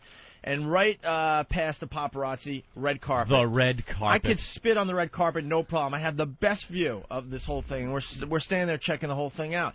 Now people are crowding all around me, behind me, because they want to see it too. It's at least 5-6 people deep around this whole thing. We got a prime spot, and I'm sitting there, and I see stupid Cindy Adams and this Sylvia Broad, and then there's a lull in the action, and one of the photographers kept kind of looking over his shoulder at me. Oh. And I'm like, what the fuck is this guy looking at? I couldn't figure it out. Because I go through my life not thinking much about what we do. I take it seriously, but when I'm not here, I don't even think that people really care. Very busy. So he keeps looking at me. And I go to Lindsay, that guy's looking at me, and I'm thinking she's thinking that I'm just nuts for saying that. Like, oh, yeah, like you're going to get recognized. Yeah, whatever, dude, right? So then all of a sudden the guy turns around. He goes, good luck, bro. He goes, are you who I think you are? And I'm ready. I'm waiting for the Owen Wilson comparison, or the David Spade comparison, or the James Spader comparison, or the Darryl.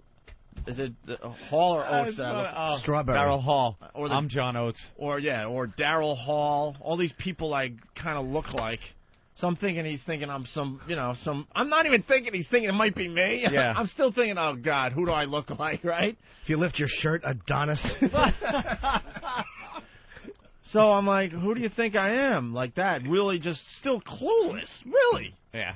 And all of a sudden, he goes, no, you're him, right? And I'm like, who? He goes, and now I see him reaching for his camera. Oh, the camera's coming up. Now it's coming up. Because there was a lull in the action. He goes, no, you're Opie from Opie and Anthony. Next thing you know, all the paparazzi turns around, and all of a sudden, ka-ching, ka-ching, ka-ching, nice. ka-ching, ka-ching. Nice. Lindsay runs off. I'm stuck there just getting, it had to be very at least photogenic. Had to be at least 10 or 12 of them just snapping like crazy. Why'd she run away? Wow, same question. She didn't want her picture taken. No? No, that would be page 6. Want to be in the papers? So then they're all taking pictures like crazy. And then they're like, is this your girlfriend? They're freaking out, right? And then half of them have to be asked, whatever happened to you guys? I'm like, Jesus, we've been doing satellite radio for a year. So then all the people around me now are like, why are they taking this guy's picture? And then someone said, that's Opie from Opie and Anthony. So now all these idiots that were just hanging out around me like could care less who I was because I was just like them checking out this whole scene. Now they're taking their digital cameras and going nuts. Going nuts. And next thing you know, I'm signing autographs and people like, half the people around me were huge fans of the show, didn't even know I was standing there. Next to the red carpet, he's signing autographs. And then these people like, dude, why are you on this side of the fence when you could be over there? Ooh. And I'm still thinking, no, I can't be over there. I'm a schmuck like you guys. We never get invited to any of those things. Never. No, premieres or anything. And you see people that are on the comparable level of the entertainment business as we. I don't know how you make those connections. People are very afraid of this show. I think that's why the listeners like it, because they realize that we're garbage. Yeah, they are petrified to have us at any function, thinking we're just going to rip our clothes off and start spanking it like a monkey in the corner. It is with a national radio show form like this, it is amazing how people want nothing to do with us. Quite fearful. Yeah. Yes. The movie's The Constant Gardener or something like that. Ugh. And the hot chick is Rachel Weisz. Yeah, so I gotta recognize it's embarrassing sometimes. You want to be left alone, and all of a sudden it's like, wait a minute, Daddy, I know you. It was just one of those weird, surreal moments because I'm thinking, no one really cares. But these paparazzi guys freaked out. But I did point out to Lindsay during this whole process. By the way, Lohan for everybody. Yeah, exactly. I was pointing out all the paparazzi that we do know from our years of just fuck it up. Oh, that guy took our picture at that Boyer bus time, and this guy took it when we got fired from Sex for Sam. Guy was on the top of the courthouse steps during Anthony's divorce proceedings. Yeah, exactly. This guy was camped out outside my house for like a week on a lawn chair. But these guys are animals because it was like as soon as the one guy realized, then everyone else, because they're all in tune with each other. They all turned at the same time. And then they're screaming. One guy's screaming, over here for Front Page magazine. Front Page. I don't even know what the hell Front Page is. It's like, for Front Page, over here. And then the funny thing is they got all their shots, and then they didn't care again. Then they all turned around and shot the real celebrities and didn't even bother me for the rest of the time. That's how it works. Now those photos will be file photos.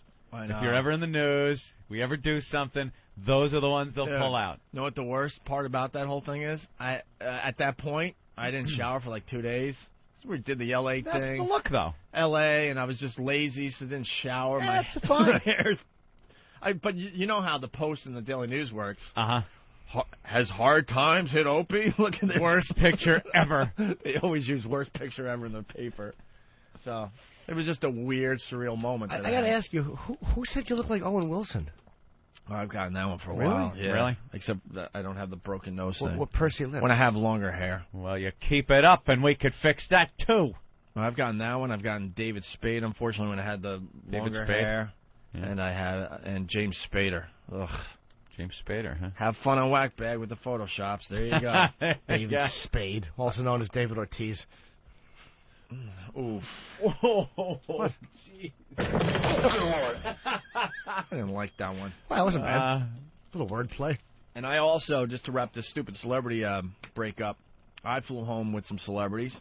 The Sugar Hill Gang was on our plane. The Sugar Hill Gang. And I want to kill Hawk. Well, our fine friend here, Eric. Because we're at the airport, we're going through security, and the Sugar Hill Gang is at LAX. And they're so famous that they have to wear their T-shirts that say Sugar Hill Gang so people will recognize them in the airport. Yeah. The whole band had their Sugar Hill Gang T-shirts on, Anthony. Pretty much saying, look at us, we're famous. Look, I wouldn't even wear a WOW shirt at the airport. So Master Poe and Eric get really excited. They need their pictures taken with the Sugar Hill Gang, and I guess the shots are up on opieandanthony.com if you want to see them for yourself.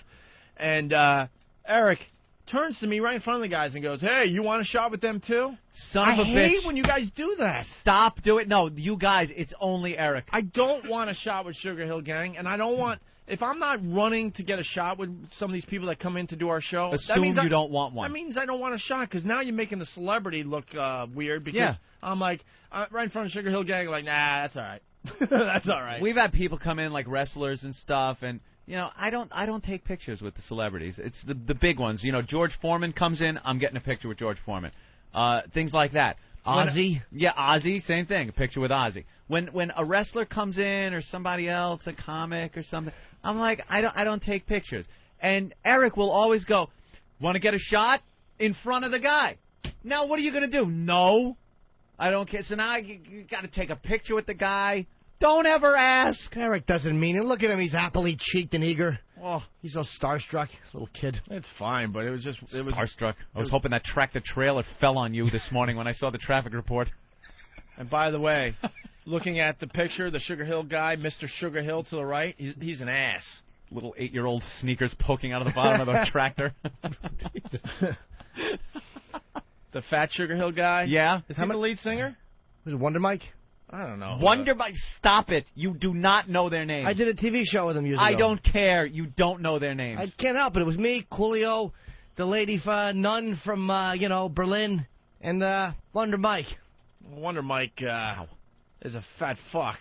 Language. And he was sitting behind me, and I decided to recline to enjoy my flight from L.A. to New York. And Wonder Mike didn't have enough room and had to tell me. What did he say? When you put your seat back? Yeah, he goes, could you wait to recline your seat until after we eat? Not my problem, sir. Not my problem that you're a fat fuck. I'm like, you gotta be kidding me. Why should you care what's going on behind you? Especially in first class. Right. Just because he's fat, now you can't put your seat all the way back? So I did the big sigh, like, oh, God. And then I had to move it back forward. Oof. Look, Steve was in the forest there in Jersey. I just saw a picture of our own Steve in Jersey. Rolling nude in foliage. Nude in the leaves. And there was a dart in his ass from a policeman's gun. All right, guys, they're waiting outside. We got to say hi to Ron and Fez. We're going to take a break. When we get back, Ron and Fez join the program. Afro show. We gave out our first golden ticket to our old pals, Ron and Fez. I think you guys are going to love Ron and Fez for the new listeners around the country. Absolutely. I gotta go and get it! I gotta go and get it! I gotta go and get it! They're no fuckos. Maniac. We'll reunite with Ron and Fez next. Let's see how this comes out. All right. They're right there. All right, here we go. I got to go break.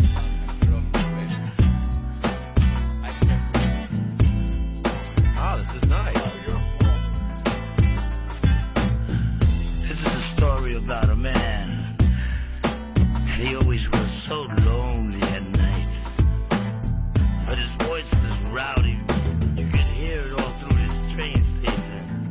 And I'm going to sing this one. This is about Tippy Toe Tommy. Let's go while we go. It's late at night. And I got nowhere to go.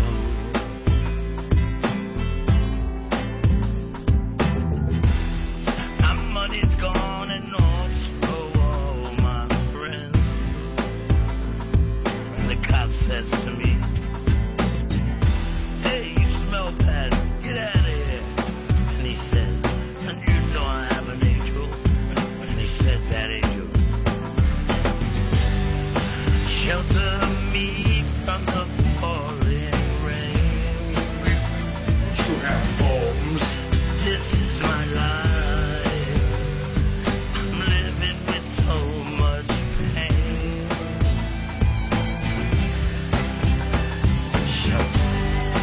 Shelter me from the pouring rain. You have homes. This is my life. I'm living with so much pain. That's just a little piece. The Opie and Anthony Show. XM 202.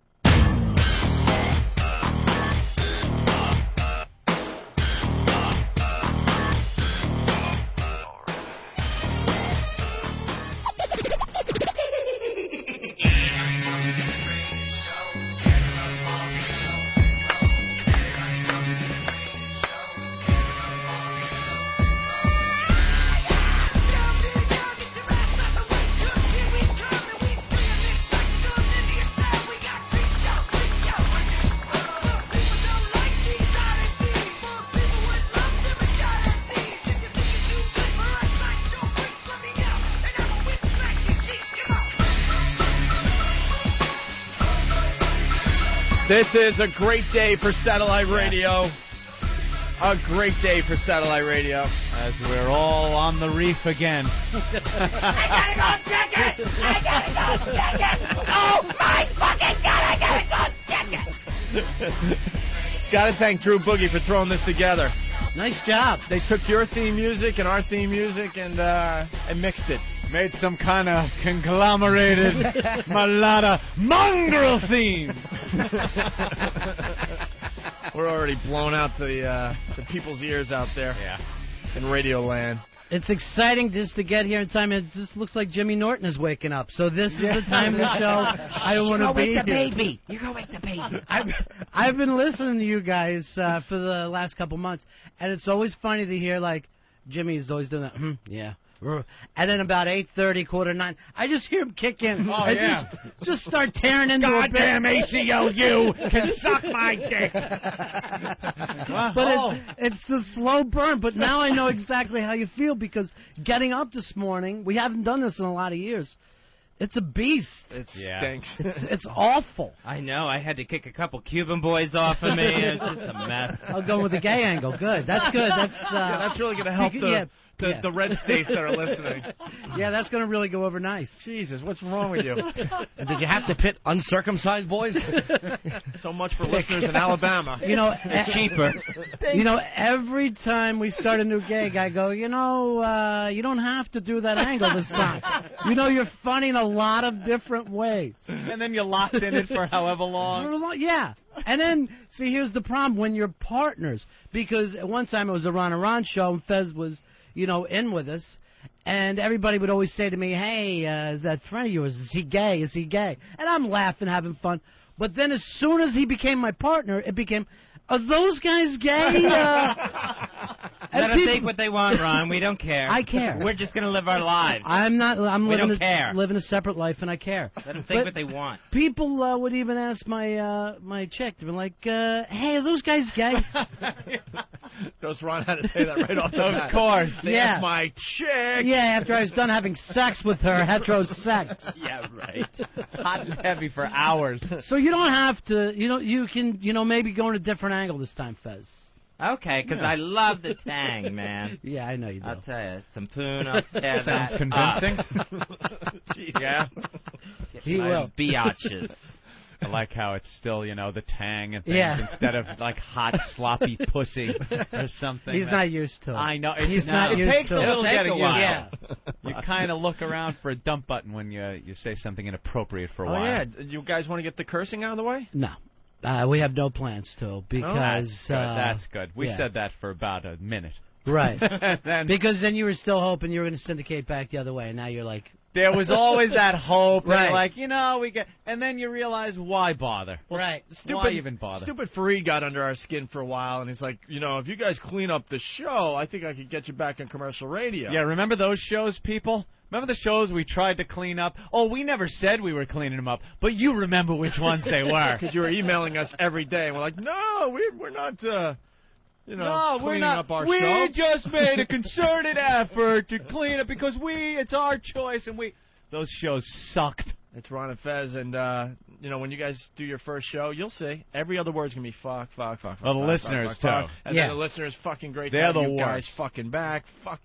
They call up and hey, no FCC, right? Fucking A. Every call has to get it out. It's weird because, what was it, a month ago or so, we got suspended for a week because a listener said shit. On the air. Yeah. And I didn't, I don't have a dump button. It's somewhere on the board. I don't know where it is. But don't remember, Infinity has dump guys. Yeah, it's supposed to have somebody there. 2 of them missed it. So we got suspended. Right. Bob worked it down to a vacation. Good old super agent Bob Eatman, right? What if we just give him vacation pay? Poor Bob. Not a bad impression. Let me hear it again. What if we just give him vacation Too much excitement. Michael? No, that's too exciting. Too flamboyant, too colorful. Yeah. What a bore, huh? Oh, when you have to Agent is sit in the a meeting biggest with bore. that guy. Are you happy, Fez? It's satellite. Are you happy? Hi, guys. This is going to be great for you. This is fantastic. It's everything you've ever wanted. Patience. For like the last 6 months, this is all he's heard from us. Get out. Get us out. That's what we want. We want out. Can you be cool for me, Ron? No, I gotta get out. I can't breathe, Bob. You gotta be cool. Remember what he said to you not too long ago? Tell your partner. No. I didn't even hear that one. But when he said, when he compared you to O&A? I don't remember. Yeah, because you were screaming at him for something. Oh, yeah. Oh, that's right. I was screaming at him on the phone. He goes, "You're starting to sound like Opie and Anthony." Oh, Jesus Christ! I don't think I probably lost it. In how long have you been with Bob? 8 years. 8 years, I guess. Yeah, about 8 years. Yeah. I probably have 2 occasions where I even raised my voice to the guy. They must have really stood out in his mind too. But what, you guys were really pounding him though? Well, it was a real weird deal. We thought we were coming here in March. Yeah, so did and we. Yeah. I don't exactly even know what happened to this day because, we were in the middle of a contract. Bob did something or other. Somebody else probably really got fucked over on their contract. Well, that's what happens. Right. Bob, trades people around. He's like a slave owner. Yeah. He, trades a couple here, and then he'll get some favors over from this guy. Right. If he gives him, 3 hats and a newsman. If you let Ron and Fez go, right. I will give you Rover and Columbus. Yeah. Right now, 2 poor guys are working in Haiti doing overnights. We're all monopoly property. Yeah, that's what it is. And Baltic Avenue got screwed somewhere. Gordy is calling him. Get me out of Minneapolis. There he is. He's up. Here he comes. And I know just to do the first half hour to 45 minutes without him. Is that right? He needs his coffee, his no food. worth whatsoever. Yeah, He's got to read the papers. Hey, my favorite show you guys did was the X Games. That's my favorite. That's not good. Yeah, it's it's like because it's not like I've never done the Plant City Strawberry Festival before. I've done some of those really bad remotes, but it's kind of like when you were a kid, like on a little league team, watching your friend take a bad hop across the forehead. Just, nobody can handle that ball. And I'm just hearing motorcycles going over your head. And I swear to God, the greatest thing about it is I kept thinking that the same guy kept coming back to be interviewed. Every person had the same exact personality. It was the same thing, and we asked him the same questions. Right. Because what the fuck else are you supposed to ask these people? What are you supposed to ask them? Towards the end, you could hear yourself getting hit with the dirt. Yeah. Is it raining inside the tent? And where's the dirt that heavy? We were all hacking because the dust was in our throats. Yeah, you're doing a broadcast with dust in your Those guys in just your made lungs. us look like faggots. Yeah. With their scars and their injury reports. But it was always, yeah, dude, well, we're, going to tear it up out here. And we okay. Next. Good luck. When do you ride? Yeah. Oh, how about your tires? Firestone, what do you got? What are you going to say to these people? I had fun, though. We had a good time. I very rarely am embarrassed when I walk away from a show. I was embarrassed. I bombed so badly. It was okay. It happens. I deserved it. I was fucking embarrassed to walk away from the microphone. Yeah, you were a little hard on yourself. It was awful. Awful. Did you get a hooker that night to fix things up? I did, actually. You did? Absolutely. Of course. Yeah. She let me dump inside her. What was his name? Wow. No, I didn't know. Hi, Daddy. Well, the phone's just going nuts here. Let's say hi to Dave. Dave, what's up? Hey, what's up, man? First thing I want to say, 2 things to Ron and Fez. First of all, welcome to the XM platform. Thank you. Second of all, shit, dicks, how about showing up on time for your first day at work? Punching out. Well, they were kind of here. Yeah. They were here. We made them wait like everyone else. Not in 7. But. Atlanta, what's up? Hey, what's up, Opie? Hey. What's up, guys? Little Jimmy, my idol. Ron and Fez, welcome. How's it going, boys? I just wanted to go back to memory lane of some famous bits that I remembered when I was a teenager, when my dad listened. I remember the old thing, huddled to the taser to his nuts. You guys remember that one? That was the Ron and Ron show when we used to do. Ron. Spin the stunner. Spin the stun gun we had every morning, and that was an ugly show. Whoever name came up took the stun gun. Oh. And hey, hey, can Fez do the Nature Boy thing? You know what? I was even thinking about having him do that, but I don't know if he can hold it up anymore, Fez. My dad's listening, and he listens to the show. Of course, I'm spreading the virus out. That's the big thing he wanted to hear from Fez, because that's the big thing he remembers. Well, we used to do that show as like late 80s, early 90s. You never knew whether you were going to get a stun gun or a big rail of coke in the morning. All depended on how the wheel landed. And let's not forget the Taxman song that sounded like that Beatles song. That was a good one, too. It's just, it's a blur. you know, it's like hearing about old girlfriends. You're just not sure. I'm sure something happened. I love when I go down to Florida and somebody knows me from radio and your name comes up. Yeah. It's always some mysterious, weird story that comes up where I don't even really know what he's talking about, but it's shady and illegal and involves you in some way, shape, or form. Yeah. You guys had stolen a liver or something? Yeah, that was for an organ transplant? like that. Well, you were there in New York the night that the Miami cops showed up. Yeah. From different situations. Wait, what happened Some there? detectives. They wanted to see New York. But they wanted to be connected. And that's, you know, one of those Al Pacinos where you're never quite out. Even though you're trying to explain to them, hey, good news, I'm all cleaned up. Yeah, right. Whatever. It's been years. What was that story about? Who knows? It's always a mystery. That's what it is with him. Yeah. It's always some kind of mysterious thing, but you know it was just bad and involved massive amounts of cocaine. Let's go to, who's this from Long Island? Samoan woman. Oh, what's up? Everything's great today. Number 11778 reporting. Ooh.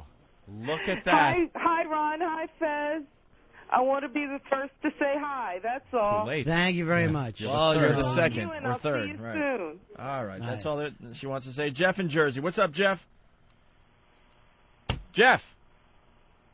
Name's probably wrong. All right. Let's go to Julian in New Jersey. Julian. Big ass call holder 2346. They all remember. Hooah! Punching out your mom's box. All right, a lot of people excited. Guys, I'm so happy to be back, aren't you? You know, yeah, it's just I great. forgot about this part of it. Yeah, this part of it. These awful salutations. Just wanted to say, welcome back. Click. Shitheads. We've been taking Northern Virginia calls, so believe me, it's not so We're bad. numb to it now. How did the New York listeners keep in touch? Everybody has these underground feed things. You know, that's the other weird thing that Bob was calling us about, is that the websites have blown up so much that anytime anything would be posted on Whackbag or DCR TV, the company would be mad and come back to us like we gave an interview to the New York Times or something. Yeah. And I'm like, it's website speculation. Right, we can't stop people from writing stuff. Bob actually said to me on a phone call, do you think you can control your minions? No. We should just have all our listeners call Bob all day. No, leave Bob alone. What's Bob sound like? I do a great impression of his secretary. Which one? Dawn, I think. I never get through to that crushing bore. Hey, we're trying to get Jim Norton a raise. I'm working on Man-Cal. Are you really, you fucking ghoul? Help!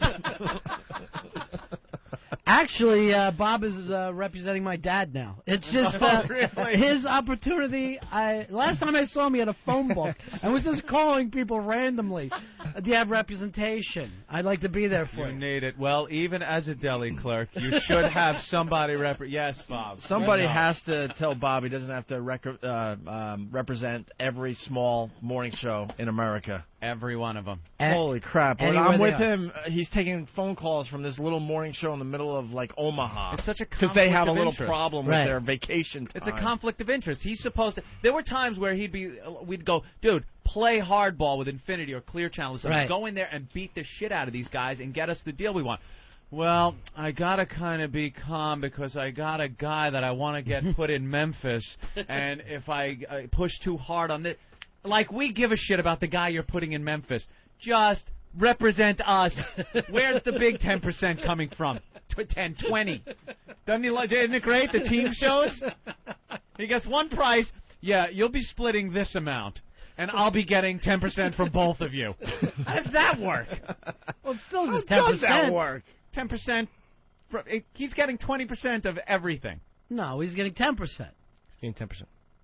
He's getting 10% from me. 10%. Yeah, That's 10% of half. from you. Yeah. And 10% from Opie. 10% of half. That's still 10%. That's 20% of the whole thing. No. The professor has made a math error. And you've said that many times, and until Ron said that, I just nodded my head stupidly. Good point, Ron. Good point. Hold on. Wait a minute. Anthony's right. We're getting ripped off. 10% of the entire thing. Right. Yeah. It's still 10%. It's still 10% even if you split it in half. Right, sure. Of course it is. Because you're only getting half. He's getting 10% of your half. That's 5%. Asshole. All these years you've been mumbling, you motherfucker. I love Anthony's math, though. Come on. I love that. I'm going with the Anthony math. 5% each. I'm going with the Anthony Because math. if you double it, 10% of him, 10% of me. I mean, times 20. That's half the money, for Christ's sake. That's hysterical. Oh, what a complete idiot. And why bring up religion? Where does that come from? Ant, come on. Let's go to Paul in North Carolina. Paul, what's up? Hi, Ron. Hi, Fez. Hi, Paul. I was wondering if you guys are going to get Brian Regan in the studio now that you got the Afro show and try to make him uphold his title for funniest man. Excuse me, I beat out Brian Regan for funniest man that night. Thank you. In the Enema Comedy Challenge. That's right. That was a good one. The least funniest in the room took the title. No, that you was made a dominatrix cry out. Oh, that was the same day. I had a great night with Ron Fez. What the line was, but yeah, he lost his bowels on. I forgot what the line was too. I think anybody could have, Oh, come on, give me a little credit. I'm funny every once in a while. I understand, but I mean, in that situation, he was ready to blow. He took about 3-quart enema, then he had to stand there while people in a kiddie pool. In his shame in a kiddie pool. Yeah.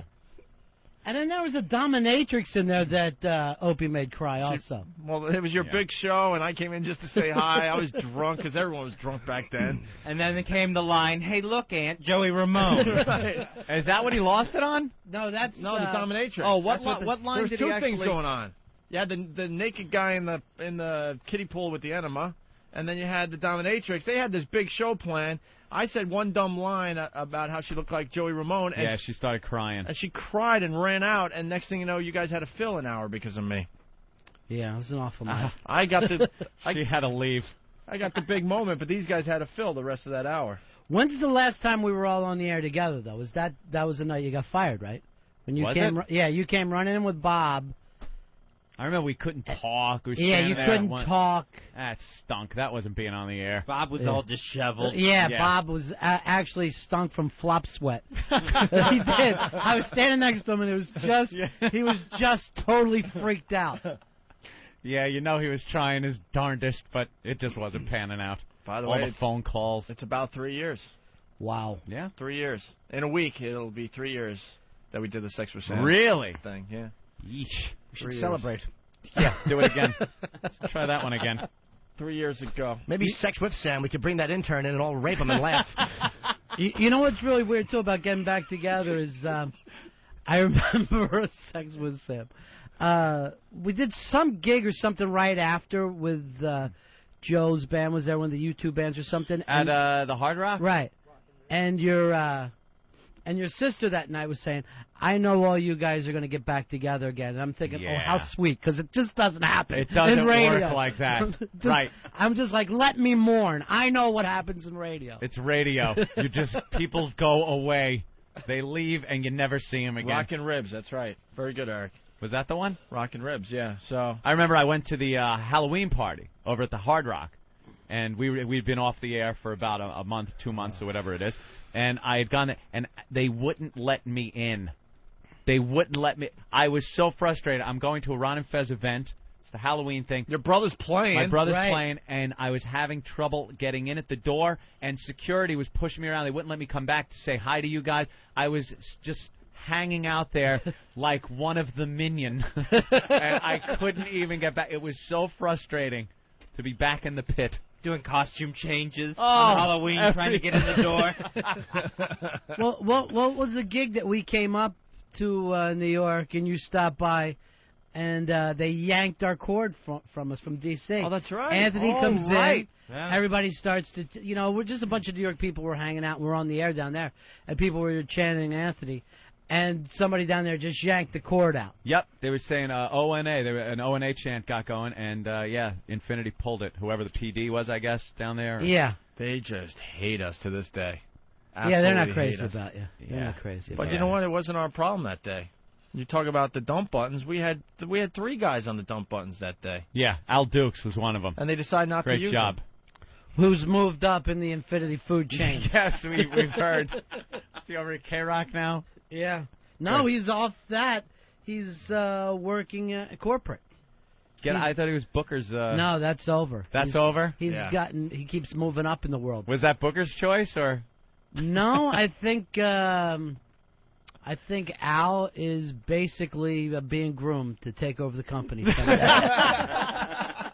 Well, he'd make a perfect fit. It would work for us because we've got so much audio of him pissing himself, making out with guys, crying under a console. That's not what we're looking for in an executive. I know. That's what killed me. That when you guys had Cowhead on the other night, that's the night I met him. That Al had his arms around his buddy Cowhead. They made me kiss a man. Right. They made me kiss a man. That's when he broke my foosball table. Yeah. He tipped it over outside because you guys had him blindfolded and drunk and said that there was a hot chick that wanted to make out with him, and he kissed, and it was a guy. Nobody said tongue, Al. And who wouldn't see that coming? I mean, come on. Who the hell is going to... No, we're going to blindfold you, and this is a hot chick. What a dolt. That was Al. All right, let's go back to the phones. They're just going nuts here. Dave in North Carolina. What's up, Dave? Hey, O&A. Good morning, little Jimmy. Hey. I just want to call and say hi, Ron and Fez. It's great to hear you. So last time I heard you guys was Ron and Ron show. Oh, wow. Let the puppies breathe. Let the puppies breathe. Thanks. What does that Punch mean? it out, guys. Let your tits out. It was back when that was really considered shocking and on the edge. Of course. It's like, whatever people go, remember that shocking bit you guys did? And, of course, now. It just seems like nothing. Where someone got their nipple pierced. Yeah, right. Yeah, right. All Right. Pierce. It just makes... I remember that at AAF, though. We all did that in Boston. It's like, yeah, this girl's going to come in. Whoa, she's piercing her nipple. This is outrageous. Oh, my God! The nipple!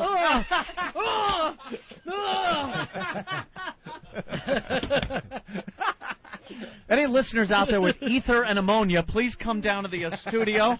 We need ether, ammonia. This was the real gimmick, and I wish it wasn't true, but it happened. And the winner to the trip to England is my Coke dealer. My Coke dealer is going to see. Wow, 2 months in a row, he won the flyaway. What a trip awful. to see the Who in London or something. Because something happened 4 o'clock in the morning in a titty bar where he's handing a bag and go, I swear, you're going. Dude, you go there. It's there. You're going to meet Townsend. It's perfect. And that Plugola thing is all the rage. Right, It's all the rage Oh, nowadays. Jesus. With Elliot Spitzer here in New York. Yeah, you got to watch Elliot Spitzer here in New York. His prime directive is going after radio shows for some reason. His big thing was the payola. Mm-hmm. He was going after that, and not even like the old school payola where you're getting actual money to play records. Right. It's like an advertiser gives a prize away, you play the record, give the prize away like a concert ticket or something, and he's all outraged that that's payola. And now he's in the paper today. One of the stations was having a contest, a bitch slap contest. It's Rick's old station. Rick's old station. Sure. Hot 97. Hot 97. Smackfest 05. And I watched these online, and it's brilliant. I loved it. They had two bitches standing in front of each other, Big, and they fat, would take black turns broads. smacking each other as hard as they possibly can in the face. And I guess whoever took it the longest would win the prize. And Elliot Spitzer said this is a combat contest that had to be sanctioned by rules like boxing, and fine the station $250,000 for just standing there and smacking. What's the problem? They want to come in, smack each other? Yeah, I Way don't make a little understand money. it. And how they have to have weigh-ins from the commission. Right. Yeah, before they could do it. Yeah. Get their blood pressure checked. Yeah, we can't get the people searched in the subways without people chiming in, but, you know, at least Elliot Spitzer's working, so fat bitches can't smack each other at a radio station. Priorities are just Thank perfect. God we're safe. from that. Let's say hi to Max in Dallas. Max, what's up? O&A. What's Hi. up there, little Jimmy, you hairless little muggle? Ron and Fez, never heard of them. All right. Never heard of them. Fuckers make me laugh. Punching out Maverick. It's a great show, man. Yeah, we highly recommend you check out Ron and Fez. When are you guys starting? Like in a month or something? In about a month or so. Gonna take it easy. Yeah, I'm gonna take it easy. Gotta find a place. Right, find a place, which is a nightmare right now. The right big now, radio move. Yeah, and it's expensive, of course. I was talking with the realtor last night, and the main thing to do is you can get a cheaper place if you're willing to look out your window and not see a white person. But for every white person you see, the rent comes way up. It goes up. Yeah. That's true. You I've can hear him learned ringing that it up. myself. So a month away, that's kind of weird for us, though. Yeah, just a little less vacation than the president. You guys, what's the longest you've taken off so far, though? Between gigs? It's probably this, right? Yeah. Is it? Yeah. Yeah. Oh, no, when the Ron and Ron show went down, we took, what, like 6 months off? Wow, I think it was like 9. 6 months. Yeah. Ooh, there's a long time. We did that in our sleep. How long were you guys off altogether? 2 years. 26 months. Really? 2 Jimmy knows years. best. 26 months. 26 months. 4 days and 7 hours. Must be nice to get paid. Shut up. 1,200 awful commercial radio stations around the country plugging my gigs and having 80 people show up. It stunk. And thank you to Ron and Fez, by the way, guys who were true friends through the whole thing, helping me out. I love you guys so much. Thank you. I don't know how Jimmy was the only one that snuck around and was able to go on Infinity shows, on your shows. He was an integral part of the Opie and Anthony show, and he goes around. Meanwhile, you know, the likes of a Big Kev wasn't allowed on your show. That was our choice. Oh, okay. Now it makes sense. Jimmy That flew was under a the radar. structural issue with the building. He flew under the radar that whole time. It was amazing to us. Slithered, probably a better word. Yeah. All right, why don't we take a break and we'll get into likable. some things with Ron and Fez. Because we got Unless fired. you're a Toronto bitch in a hot pool, in a hot tub. Ooh. In a hot tub. Yeah. That one, yeah, that was. Watch Jimmy working his moves. I've never seen it before. I got to watch him. We went to the spa up by the pool at the hotel in L.A. There was a very attractive girl there from Toronto. She was about, what, 22, maybe 23. Tall, very tan. Brunette. Wearing a bikini. Nice belly. Very nice body on her. 22, and she's that's a sitting little there. young, Jimmy. She's all alone. I was thinking just the opposite. And she was alone, and Jimmy, sparks up a little conversation. And she seemed kind of interested in what they were talking about. But you're almost like an interrogation, I noticed. You're right. If I could critique your damn pitch it, a little right. bit. Like, it wasn't conversation. It was more like you're asking questions and you're expecting it to lead somewhere. God damn it! It was his chick. It was two other one lady and her daughter from Colorado, and me and this hot chick. And you're right. That's exactly what I do. Toronto. You live by the tower. Yeah. It's like, whoa, fuck. Like a mental checklist. Like, all right. Yeah. The same question you get asked in Guantanamo. Are you now, or have you ever been homosexual? God damn it, you're right. I interrogate them. Yeah, it was them like and an it's going interrogation. somewhere. And then, but we're all kind of laughing and talking. And then out of nowhere, she just goes, well, I got to go, and gets up. I gave myself away because I mumbled, whore! I'm sitting in the hot tub with my feet in the hot tub, but I don't want my fat tits to hang out, so I leave my Aussie shirt on at the hot tub. Yeah, you were like fully clothed. Yeah, exactly. 37 with an Aussie shirt, no self-esteem, little fat calves in the water. Just dangling your little feeties in there. So, do you like Canada? Bye. Bye. Give me a cast and a couch and a van. That'll fish you. Yeah, it's 90 degrees. When she said it's getting a little chilly, I think I should go in. I should have told you. Come to New York often? Nah, not the till girl October. from Canada. It's cold in L.A. God damn it, you're right. That's what I do in interrogation. It was the cold fear that just ran up and down her spine. Yeah. I started asking questions like, do you wear contact lenses, eyeglasses? How good are you at, identifying facts? Have you ever spoken to the police before? Do you have a visa? All right, we got Bob Saget coming in at 9:30. We should take a break. Yeah. And we should talk to these guys about what happened after we got fired, because we left them behind. they took over pretty much at NEW. Well, we want to get into that because there was a picture on the post that made me laugh so hard when I was basically really depressed during that whole time. But I got a really huge laugh the day they were on the front page of the post with this that was the awful Daily publicity News. photo. The Daily News, yeah. We got to find that picture. All right. We have to find that. We'll try to do that, and we'll continue. This is Aaron Sheik, World Wrestling Federation, 3-time champion, All-American AAU champion. Pleasure for me to the Anthony and Opie bring me here to New York to I say hello to all my wrestling fans and everybody know I'm the real Middle Eastern, come to the greatest wrestling country and most famous city in the world, Manhattan, Madison Square Garden. I come 3 times champion. I want to say hello to all my wrestling fans, especially all American and also my Iranian friend. خدمت همه شنوندگان ایرانی عزیز سلام عرض میکنم. همه دنیا آرون شیخ خسرو وزیری رو میشناسن. Pleasure for me to I come back here again one more time to I talk to the Opie and Anthony, and pleasure for me always. Opie and Anthony, XM202. I'm going to give you a did you know. Did you know you can have your computer fixed over the Internet?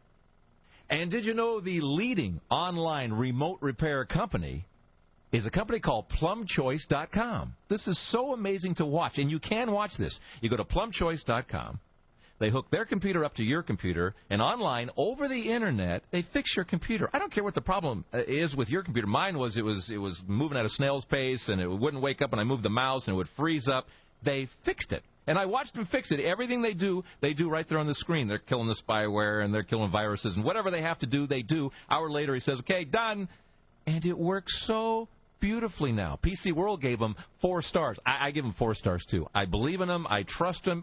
See the phone number on your XM receiver? Call it. 888-PLUM-HELP, P-L-U-M. Or go to the website, PlumChoice.com. It's so affordable. Trust Plum Choice to fix your computer. Are you an owner-operator looking to make a change? If so, Cannon Freight Systems is looking to be your partner. They have immediate needs for dedicated owner-operators in the following areas: Toledo, Cleveland, Chicago, Milwaukee, Buffalo, Allentown, Detroit, and more. With their new Pick Your Terms pay scale, they can accommodate you. For more information, call Cannon Freight Systems at 1-800-551-5551. That's 1-800-551-5551. High Voltage is an XL channel which may include explicit language. Channel blocking is available by contacting XM Listener Care at 1-800-XM-RADIO. The Opie and Anthony Show.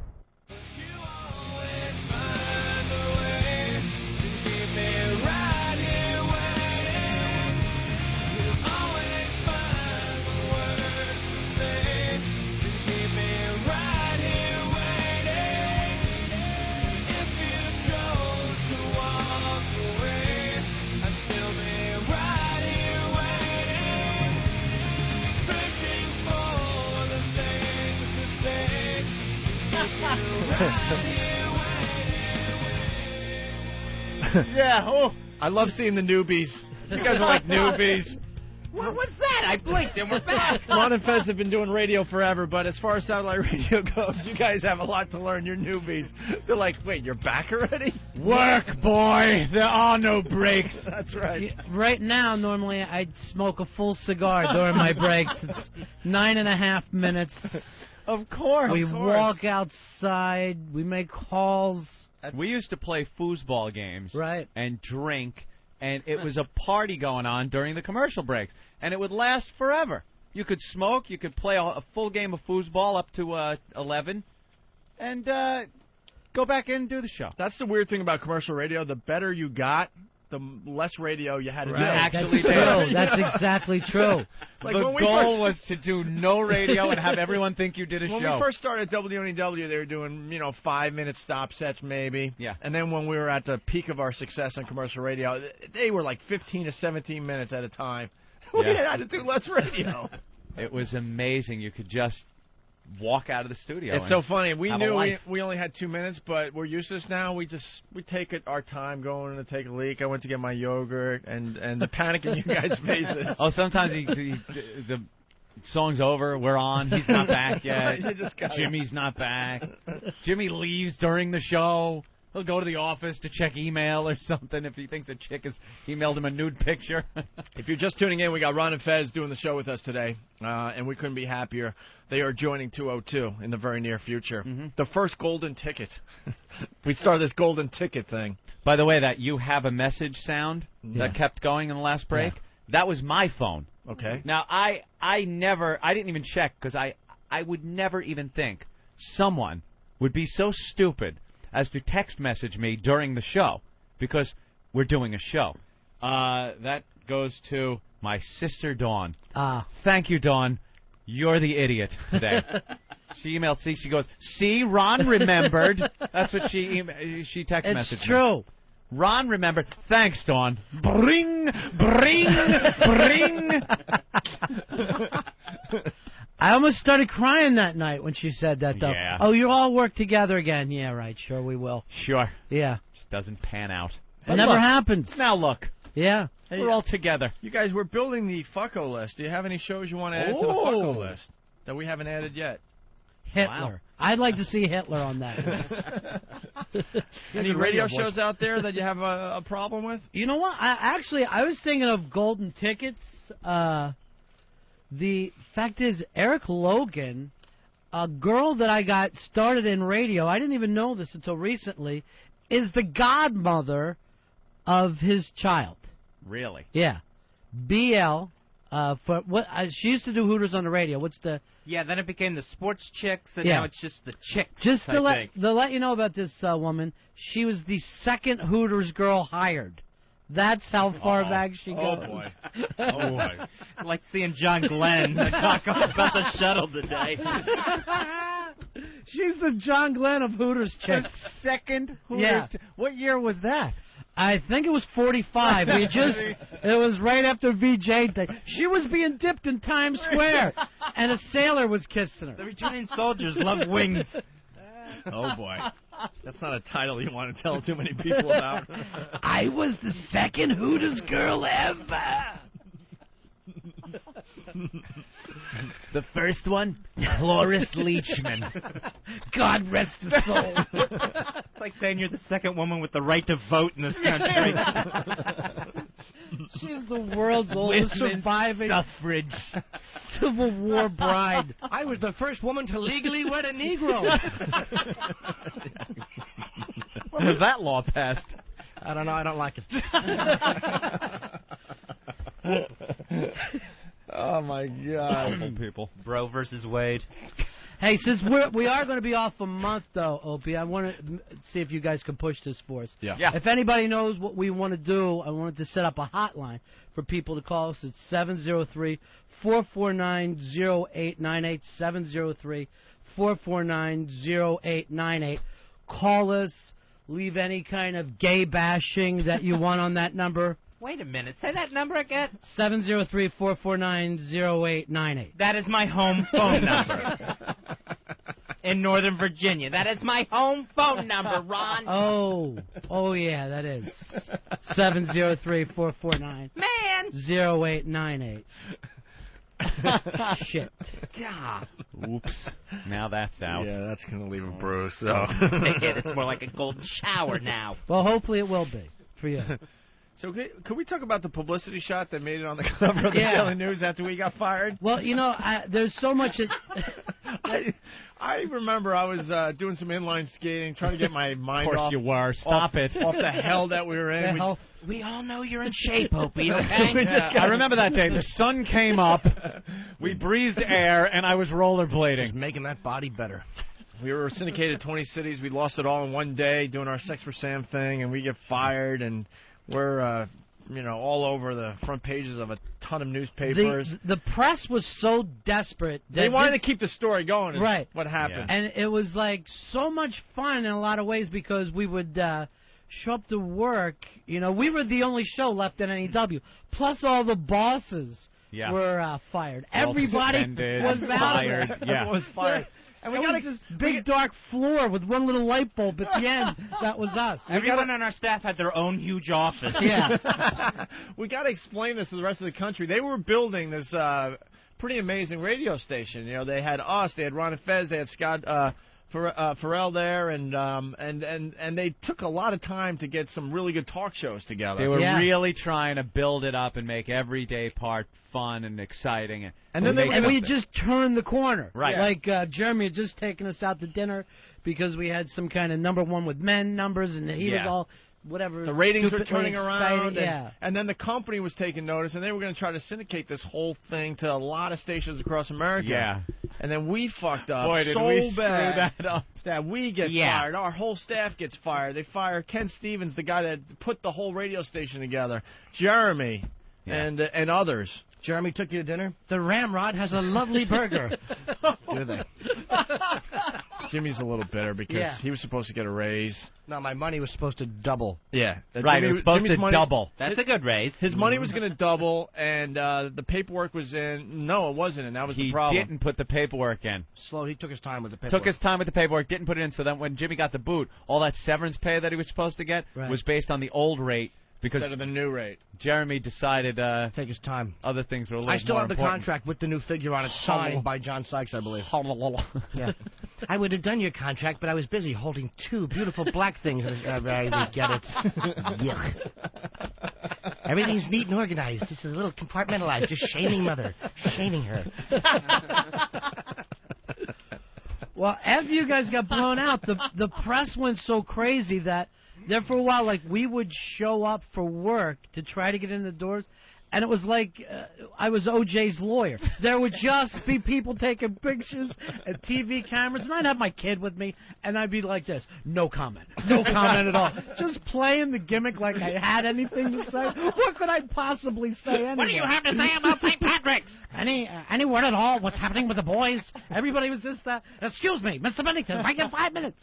You know? So just every day was like a madhouse.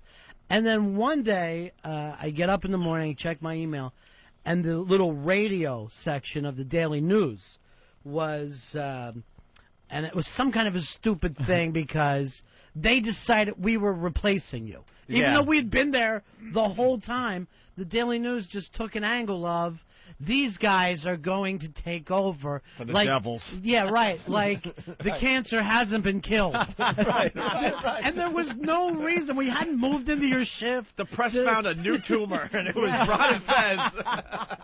And, you know, they thought the radiation worked. And it was weird because we had a meeting that day with the boss, and I see this whacked out, coked out picture of us from years before. I had dreadlocks and a do-rag on my head. Fezzi's wearing a half shirt with his big hairy belly hanging out. And a feather boa. A feather boa. Wrestling tights. We had went through a long period where we thought dyeing our hair and wearing costumes was funny. I don't know why. You know what I mean? It was all caught up Ronnie, in the moment. They were comfortable. I know why. Yeah. Well, it was the late 90s. Everything was different. It's a different time, man. It was pre-steps. It was pre-steps. The first Gulf War had ended. So I called Fez. I go, oh, Fez, you're not going to believe this. There's some little article about us in the Daily News, and there's a picture. And it's just dead air from him on the phone. And he's like, is it bad? And I'm like, yeah. Aren't you always hoping against all hope that when there's article? a picture in the paper, it's going to be a good one, but it never is? The weird thing about it is, since I had only got it online, I thought it was just the little radio sections they run. Oh. I had no idea it was the front page of the Daily News. So Fez and I, we had to go down and see somebody from Infinity that day. We're down at 1313. Right. Oh, yeah, on Broadway. Yeah, so we're going through that office, and they're like, hey, it's really screwed up. I'm like, hey, whatever. Who knows? It's awful what they did to you. Hey, forget about it. It'll be forgotten tomorrow. We have no idea it's the cover. So we're walking down the street, seeing people we know, and they're busting up, laughing, pointing at us. All the people, the security at NEW laughing at us. And we still have no idea why. And I'm going, everybody reads the little radio section? Everyone goes to page 50? What's the big deal? The last second, John Minnelli shows us the picture right before we were to go on the air. Hands us the paper. And there it is on the cover. And it felt like someone just had a picture of your asshole on the cover. It's just like you couldn't have been more exposed. And it wasn't clean. They just pulled your cheeks apart. Wasn't the headline the next Dumb and Dumber or the next Opie and Dopey? Yeah, it was like that. something like Something that. cruel, yes. Here they come. It made me laugh so freaking Well, hard. the weird thing is, I'm sure that wasn't like any press picture. I have no idea. It was like... Where do they like get from those? a Christmas party or something. Yeah. They got that from the party that David Ferry and Clay Shaw were at together. You're a handsome man, Mr. Bennington. Oh, man. Well, hey, any publicity, right? No. That's just not true. We learned that one. Covering your face as you go past newsstands.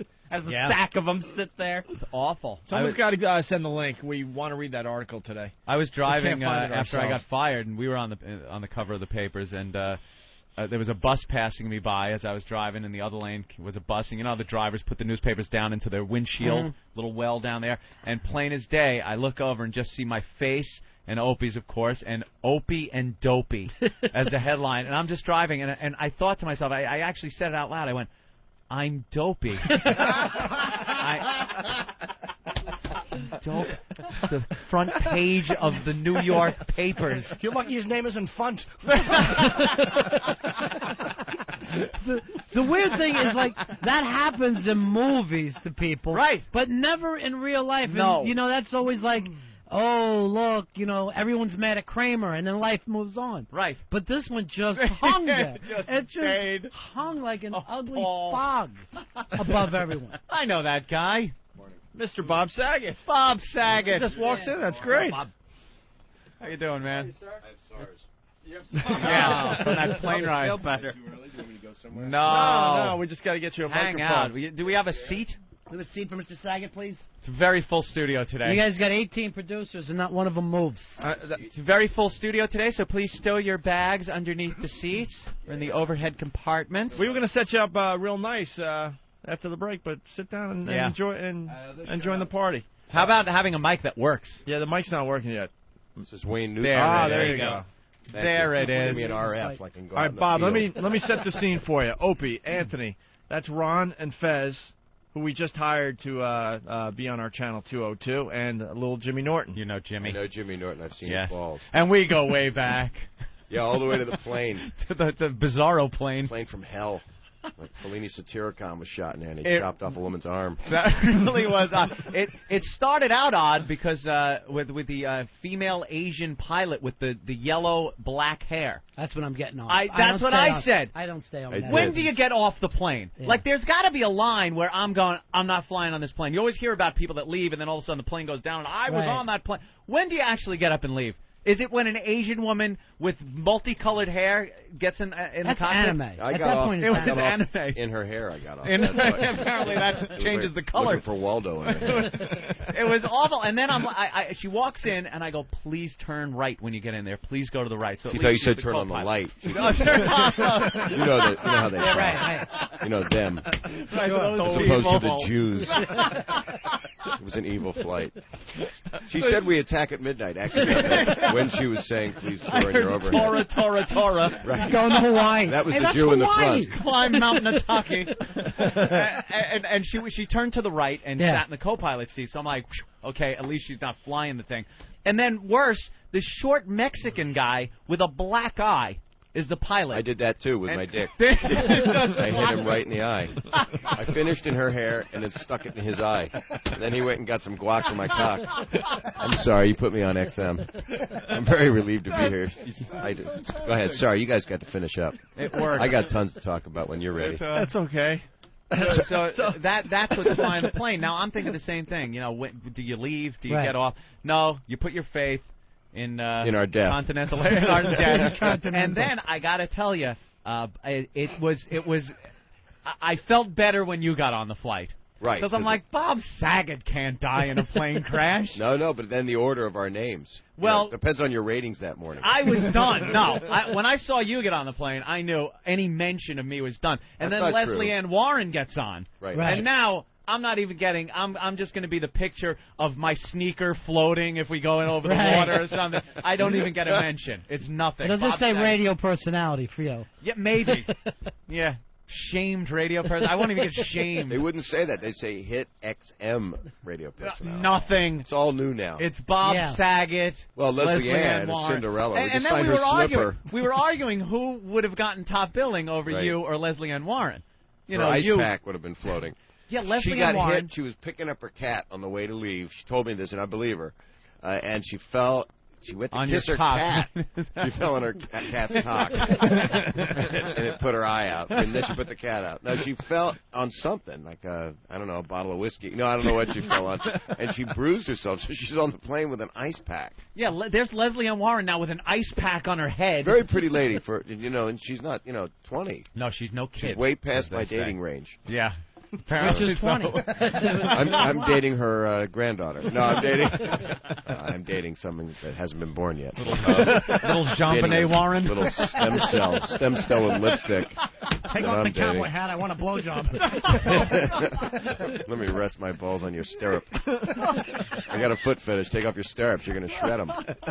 But she's very sweet, by the way. She's got very nice luggage, expensive luggage. I didn't even see her. I noticed that. Forget about her baggage, but she had luggage. I noticed you hiding. Bob was hiding behind one of the poles. While I had to. These kids come over and I saw them stalking you. Sign my autograph. Yeah, if you cut my balls. Oh my God, my daughter wants to meet you. That's fine. He's trying to be a little. You have an older kid? I need a hand duke.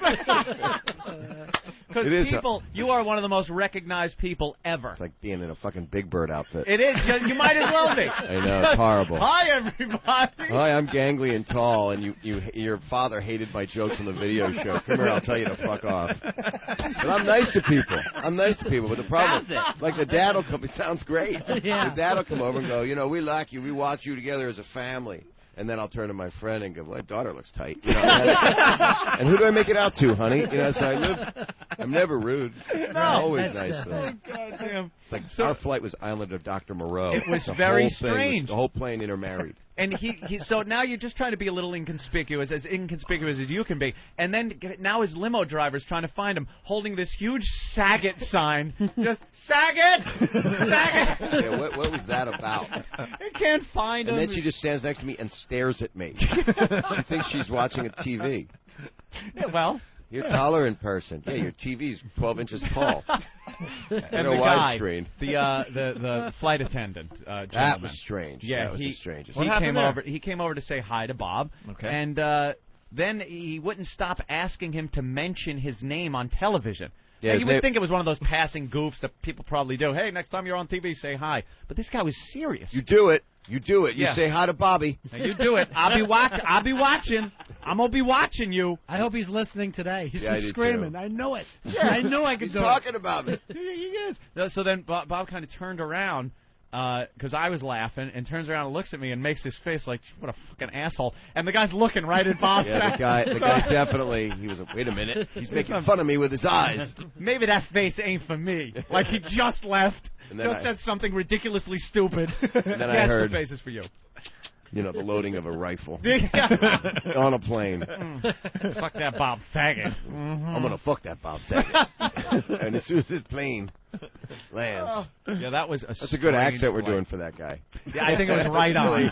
Right on. Like Atlanta 1960.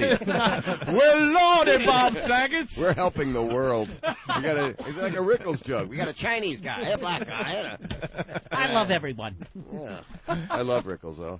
Hey, we got to go to the phones real fast. Kevin, what's up? Hey, yo, what's up, Bo? Hey, we're hanging out with Bob Saget. I know you are. Yo, Bob. Yo. When you were doing the show with those young Olsen twins. Yeah, never banged them. I know. No. I hear that every day. I was going to say. Yeah. Dude, hey, Jimmy, how you doing, buddy? Okay, thank you, sir. This guy is so nervous he can't get this out. You're not holding it, are you, dude? I'm talking to Mr. Tanner. Snake eyes. I just to call in and say, yo, bro, dude, you're one of the funniest guys I've ever heard on the radio show. Oh, thank you, Besides Dan, man, you got the improv thing going on nice. Oh, thank you, buddy. Basically, what Kevin wanted to say is, didn't realize Bob was so filthy. Yeah, I did that show, just I haven't a part. seen Aristocrats yet, Bob. I'm dirty. But I in it. heard Ope Filthy. said you were funny as hell in it, so... Yeah, Thank gave you props. man. Gave you props. Thank you. I talk about a By lot the of way, a lot of friendly things in it. We got to get this out of the way. We didn't blow you off. That's important, because you know what happened? I swear to God, When that day you called... Here, I fucked up. This is bad. My daughter freaked out. It was in L.A., and I didn't call. And how do you not call a guy, a well-known people that I listen to that I like, right? You really listen to the show? I got the XM MiFi on the plane, yeah. On the damn plane, dude, so Yeah. I'm in. Should I got we the real ask him thing. Opie and Anthony question? Yeah, I hear all your listeners go, fuck the president, things like that. Freedom of speech. So I'm in. I don't listen to too much. I'm very ADD, It's okay. You take a sleeping pill on a plane and listen to the soft shit. You're listening to The Loft, where I'm going to dismember you. But I thought... And then I called the next day because I was doing some club in the middle of Butthole America. And it was a beautiful club, unless you've ever been anywhere. And, no, it was nice. But I felt bad, and they put me on hold for like 20 minutes, and I thought it was a blow-off. No, I forgot what happened. I always assume it, though, because I'm used to being a guy. Not at all. We were excited to talk to you. You didn't call the day, and then you... You're not all into some big group voodoo lie going on? No, I swear to God, no. There was something going on that day we couldn't just let go of. And I saw you on hold the whole time, but we just couldn't... But then I was on the air, and I heard it, and you were talking about the bad reviews on the Honeymooners, and I went, this is... Oh, that's what it was. We were doing a whole... big news. No, we were doing a whole... For us, can't let go of that. That was our huge break Bob, of the day. But I'm here. So Bob, that was our big bit that day. We knew we had 40 minutes on the well, now's Norton. We knew we had 40 minutes on the Black Honeymooners. Where be Trixie? I can't believe the Honeymooners bombed. What's her name's cute in it? She's forgot her name. She's a good actress. We were so pissed off, though. Her? Yeah. No idea. No, I like her. She's Black got chick? the one that was in James Kennedy's. good. She was in Malibu's Most Wanted with James. Nell Carter. I was going for Mom's Mabley. Nell Carter. No, So, Mom's Mabley had. If she'd take her teeth out, she'd gum your sack like there's no tomorrow.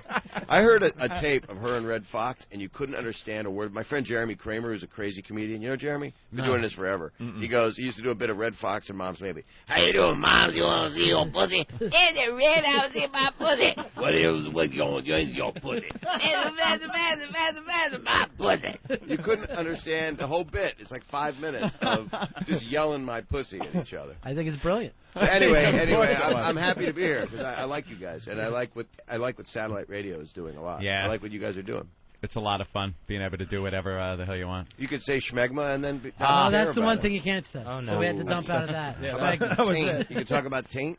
Taint. That's the only thing you can say. See, the feedback is going crazy on the phones. Everyone is amazed that you're so dirty, Bob. Well, they can go fuck themselves. I've always been like this. 30 years of it. I've always... Well, now you got the gig on the show on Full House. I had to get a job. I had a new kid, and my ex-wife almost died while I was fucking her. No, when she gave birth. And we've had a lot of death and stuff. I have like 2 dead sisters and shit. Jesus. 2 dead sisters. Well, Jesus died too, and I'm not responsible for murder. I didn't on the cross. Was that? Well, he's dead, but then didn't stay dead. That's the beauty. That's what I hear. Yeah. I don't. It's not on the Thomas Guide. He's exactly. a zombie. But you must not have The known. girl in Aruba, they never found a body. No. She's hot, by the way. Wow. Yes. What's off limits? Nothing. Well, she was hot. Yeah. She might be. You never know where it is. We've Sometimes made. the ground is Let me warm. tell you where the line isn't on this show. Okay. We've made light of Adam Walsh's head. Ah. So I really Even don't. Bob Saget is. I'm just trying to give you a ballpark here.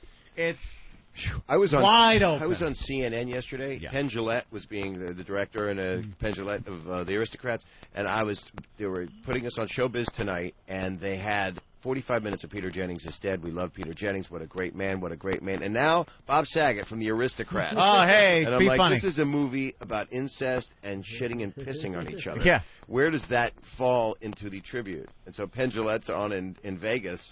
And he's all happy because he's just like cursing through the IFB before we go on. You sitting there with an asshole, Bob? And I'm like, Peter Jennings is dead, dude. So it's a good story. I'm very relieved to be here where I could talk about things. Yes. What is that sound? It's his... I'm hearing something that sounds like a He record. gave me fucking Engelbert Humperdinck's mic.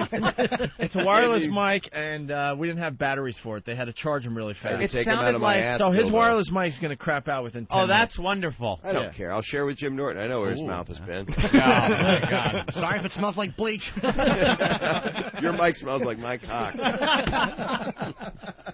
You want to take a call? I'll talk to somebody. I got to say, too, the first time I realized that Bob was really dirty was at half-baked. Everybody was shocked. I think the line was something about sucking cocks for I Coke. suck dick for Coke. Yeah. And the fucking place went crazy. It was the biggest laugh in the film because nobody expected that to come out of your mouth. I got honored at Harvard on the basis of that. Really? At the Harvard Lampoon and Sanders Theater, and 1,200 people, and they lower a screen, 35mm projection, and run the clip. And then I did stand-up for like 30 minutes, and they went nuts. Then I went, oh, these are my people. So then I started doing stand-up a lot more for Some theaters. people don't understand. It's a fucking part you played, and when that cheesy music starts up and you're giving your little lesson to one of the daughters or but something. You know what? Michelle, it's really not good to jack off a horse. But he's in the living room, Dad. You got a point. I've been blowing the dog. You know what it is, though? And I don't blame people. It was a good show for what it is. You know, the show's made for 12-year-old girls. It's a family little show. And there's nothing fucking wrong with that. You got a 12-year-old at home. You don't want them listening to shit like this and talking about fucking dogs and shit. Had little Uncle Jesse on there. He had a little mullet. He had his mullet. Little mullet head. Dave Coulier shaved his balls, which he did. He had the Sting haircut, the reverse Sting Phil Collins, whatever, the Emperor's ball haircut. All right. Go ahead, sorry. Yeah, no worries. Let's go to the phones. John, what's up? Hey, Bob, I got a question, man. I saw Dave Coulier perform in my school, and he is a complete hack. Oh, don't say that about him. He shaves his balls. Yeah, but I mean, I don't know. It was just, he's doing Rocky and Bullwinkle impressions on stage, and I hear you in, like, these movies, and I don't know, man. Well, I'm not doing that. I'll do it if I'm fucking Rocky. Well, Dave Here's something you'll really like. Oh, my cock. Bullwinkle, let go of my nuts. You know, he's a funny guy. Sometimes I think maybe he chose the wrong material for a college audience. Maybe, is that what it is? That's a good one. Boy, that's diplomatic of you. Dave's one of my dear friends. Yeah, it's hard. Yeah, no, and the thing is, too, you just laugh about your bank accounts from that show, both of you. Just look and show each other like me and Opie here. You guys do that? Oh, why'd you tell those jokes? Look at this fucker. Enjoy your pickup. Look at this. It's huge. No, but I hear you. But was he funny at all for you? We got rid of him there. Oh, good. Sorry about that. So good. Too late. Steve in New Mexico. Yeah, right. Steve? Hey, what's up, guys? Throws your buddy under a bus and then leaves. Yeah, Steve. Steve, go. Bob, listening to you is like fucking listening to South Park the first time I watched the movie, and they come out of that theater and just start cussing up a storm. It's the funniest shit I ever heard, man. Oh, that's a big compliment. Thank you, man. My stand-up's kind of like that. The Aristocrats too dirty. The Aristocrats like X-rated or NC-17. My stand-up, I just say fuck a bunch and talk about fucking people's daughters. Nothing too dirty. Well, when you did Entourage a couple weeks ago, playing yourself, smoking a bong and banging hookers. That's life. I had to show that to my real children just so they know, because that's real popular. Their friends all watch that love shit. Entourage. So I have an 18, 15, and a 12-year-old daughter, and I'm fucking all their friends, and that's not true. My God. And that's not true. It's just a couple of them. I'm not fucking their friend. My 12-year-old, come on, they haven't even reached their cherry yet.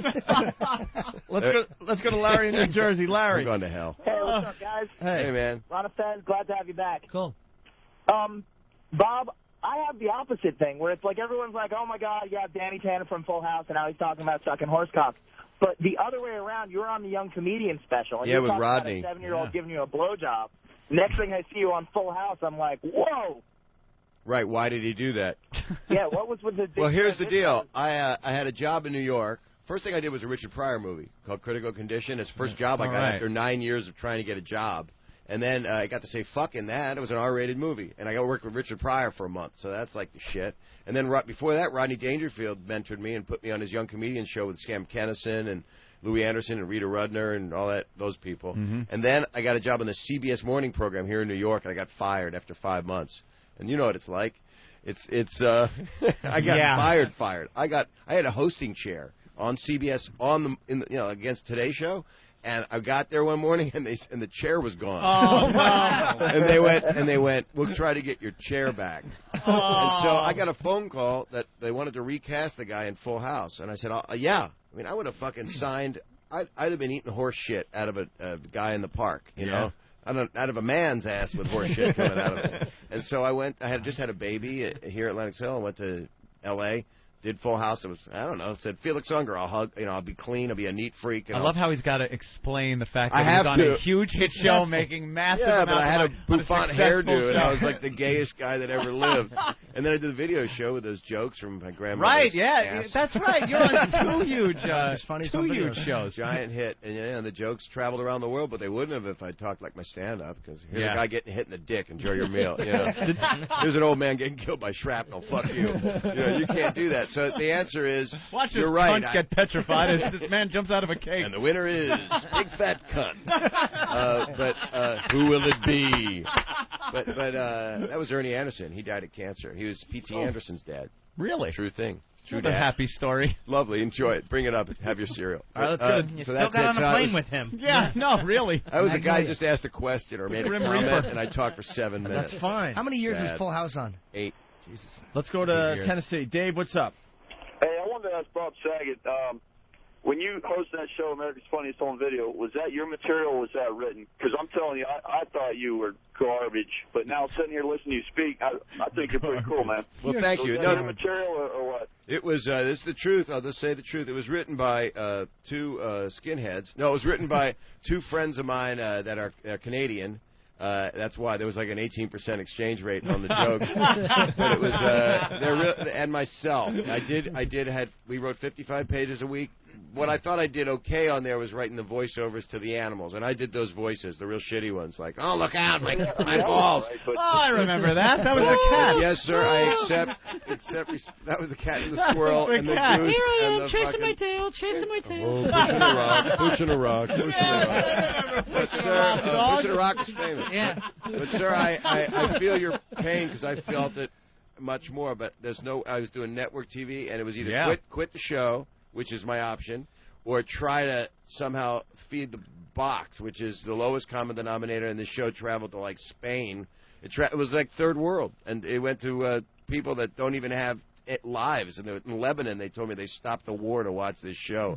So that's what fucking dumb war, if you're going to fight a war and stop it for America's Funny. So I agree, sir. I felt the same way about myself. Pushing a rock. blowing it up, putting it back. But sorry, man. I don't know what to tell you. Pushing a Jew. Blowing up a Jew.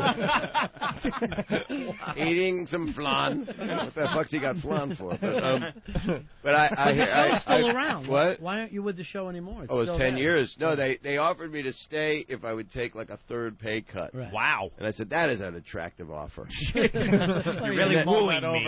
And we don't want you to write it. Oh, well, I don't blame you on that, but still, no. So it was. I wanted to do acting and directing, and I directed some stuff for a few years that didn't become a hit, like Dirty Work, which is kind of a cult movie. Mm-hmm. It's Norm Macdonald's, Chris Farley's last movie. Would have put Jim in it. No. Should have put Jim in it. You got fucked. Thank you. Wait, what happened? You were supposed to be in that movie? No. We talked about you, though. Did you? Yeah, we did. Swear to God. Oh, wow. See that? You didn't even know. No. But that's gonna kill him. Well, I was going when I saw Bob at Caroline's. First time I met him like a week ago after the Aristocrats party. I'm like, I'm gonna go over and see Saget and get a picture with him because I have my camera. And it's weird because he starts going, "Is that Jim Norton? Jim, get him over here." I was like, I got all the Adam Dubin movies. I've seen all your fun, dirty shit. Yeah, the Side Splitters. I laugh the at gynecologist. Gynecologist, yeah. American Dummy. I love American Dummy. American Dummy. That's Otto and George. Yeah. He's got it all together. Okay, then. American cock. The weirdest thing for me is that compliment, which is, I always hated you and wanted you dead. Now I like you. It's like, let me just clear my memory. That's on our the show. fact that I am hated. No, but actually, that sums up our show right there. I get it a lot. But that's okay, man. You know, if people want to do over and let me... I'm funny. I know, the only thing I'm confident in is I know I'm funny. Mm-hmm. That's the only thing I'm confident. The rest of it, I can't figure nothing out. You ever think of doing a DVD and narrating over it, like with stuff that you could do, like the Rodney King beating, the Reginald Bennett beating? They made it. Did they really? They took clips from the video show and Faces of Death, and they intercut them, and I've seen it. They sent it to me, and it's me going, here's something that happens around the house. And they got the senator that blows his brains out. And they put Zapruder on it, and they put the shuttle on it, and I stopped. At first I laughed, and people in the audience throwing their heads back and shit, and then I stopped laughing because I can't watch snuff. I just can't watch it. I don't like that I either. can make it, but I can't watch it. Your stuff's just one take and you're out. You know? You don't have to reshoot. There's no coverage. No cat party at the end? Right? It's just me and a bottle of George Dickel. I always hated you, but now I wipe myself to your stuff. Well, you're getting a huge reaction on the phone. Steven in Atlanta. Steven, what's up? Yeah, what's up? What's up, guys? I love you guys. You guys rock. But, Bob, here's the deal. It's so hard. I've been watching you for so long. It's so hard for me to sit here and listen to you say fuck because it's like having a Muppet curse. It's like hearing Big Bird going, fuck you. Well, but he was a faggot. I'm not. No, it's just this is what I've always been like. Just come see my stand-up or watch. I'm working on a lot of new TV stuff. And supposedly they tell me I'm hot right now, but we'll find out. If it's not just 15 minutes of saying fuck. I'm famous 15 minutes. Fuck. Remember when Saget came back, did a bunch of radio and TV and said fuck, and then he offed himself? Hey, Bob, I got one more question for you. Yeah, it's 17 inches. That's great. It fit right in my ass thing. Great. Oh, that's sweet, dude. Hey, listen, the Olsen twins, do you like want them to call you daddy now? Well, they don't call me. They call me Bob. They text me late at night. And, how hot were they like that hot on the set? Yeah, 9 months old. They're really hot. Sick bastards shaking their diapers. They really were that old too, right? I got 4 of their diapers still. I kept them in Tupperware. No, they're actually. It's very odd. They're like daughters to me. It's like I don't think sexual with them. People think that because they're attractive girls, but I got an 18-year-old daughter of my own, and it's all fucked up. It fucks with my head.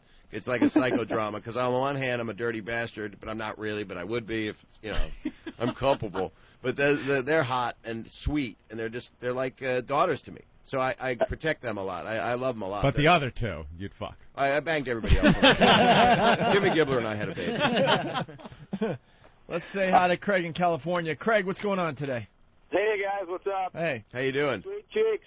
Hey, Bob, I saw you at the Laugh Factory in L.A. a few years ago. Absolutely fucking hilarious. Thanks, Laughed my ass off. Thank you. And the thing is, I heard you do a song about Full House. Yeah, Danny Tanner was not gay, sung to the tune of the Backstreet Boys, I Want It That Way. It's a Metro disclaimer. Metrosexual, I mean.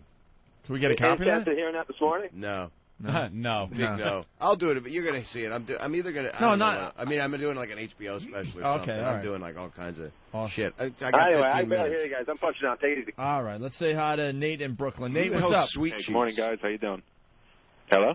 Go ahead, Nate. Yeah, I work in a pretty classy place in a law office. I normally have to listen to you guys quietly over my headphones. I find out Bob Saget's going to be on. I'm figuring, oh, great, I'll be able to play this loud. I come in, I turn it on. I got to keep this quiet, though.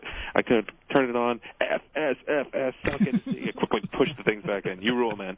Oh, thank you very much. Keep me on the PA. Good for the kids. Broadcasting it with a truck, an ice cream truck down the street. Ruined his little day at work. Can you tell the story of the birth of your daughter? It's legendary now. It is true, isn't it? Is it a true story? Oh, fuck. Well, because... it's really wrong. I had to call my daughter because it was in the front page of the New York Observer. Yeah, Paul Provenza told us that we have to ask you. It has to be told on radio. Oh, fuck. Wasn't it Paul Provenza that was in the room? Paul Provenza, Carrie Snow, a girl named Jackie Green, who's a publicist in town, and somebody else, I can't remember.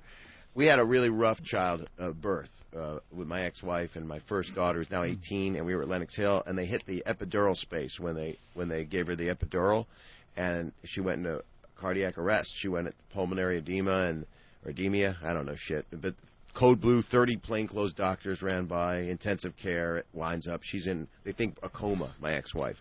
And it was just traumatic, and she came out of it. I gave her like the terms of endearment speech, and she was crying, and she woke up. And it was like, I couldn't believe it, Wow. And then 4 days, she's in intensive care. After about 48 hours, I go home to sleep. She was pissed, too. Didn't want me to go home to sleep. Stay in that chair next to me. But it was fucking horrible. We give birth. The baby was, they wheel your baby by you, but the baby's blue because traumatic birth. They put her in intensive care. Finally, I get the baby, my daughter. Take her home, and I'm holding her, and My ex-wife's still in intensive care. And my friends, the only friends that came over at that time, it was these 4 people. It was Paul Provenza, Jackie Green, Carrie Stone. I'm holding my baby, and I haven't slept, and I've been through a lot of stress. And supposedly, this is so wrong, everybody. Please, if you're a parent, please, just realize that this is with, like, the Aristocrats kind of comedy. It's opposite of anything that I would even fathom or think. It's not an instruction manual for you people. It's nothing to practice or do. Here we go. Supposedly, I was holding my baby, and Paul said, "Your baby's beautiful." And I supposedly said, "You can finger her for $1." Now, I don't think I did, because I said would have been $5. That's much too cheap. Now, you got to understand, I'm a comedian. I always say the worst thing. And it was just, it was the farthest thing. I had to tell this to the person that I said it about. Yeah. 6 months ago, because they did an article on it, and she went, "Thanks, Dad." How'd she take it? She knows me. I mean, she's seen my stand-up. Well, as long as the story had a happy ending. Yeah. Well, it did. The mom lived, and you made a buck. Very wealthy.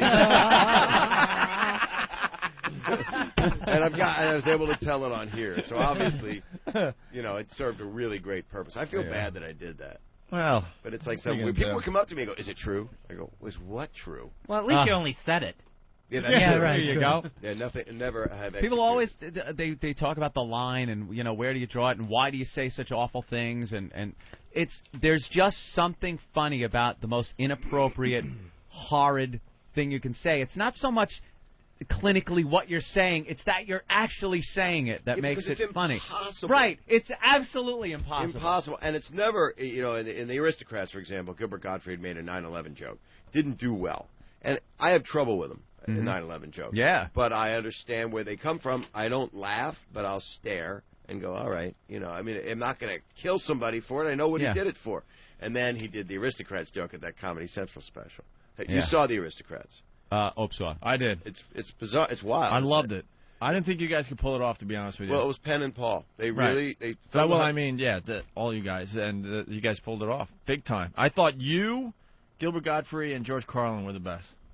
And I said that before you... Thanks. Thank you. George is like the Yoda on... He explains... George Carlin was amazing. Well, he explained what we're all doing. He explained what you do. It's stuff that would normally be behind the trash bin in the schoolyard when you're 14 talking about it. I want to see my... Right. So this guy's fucking this hooker. And the other guy's going, and girls never like it.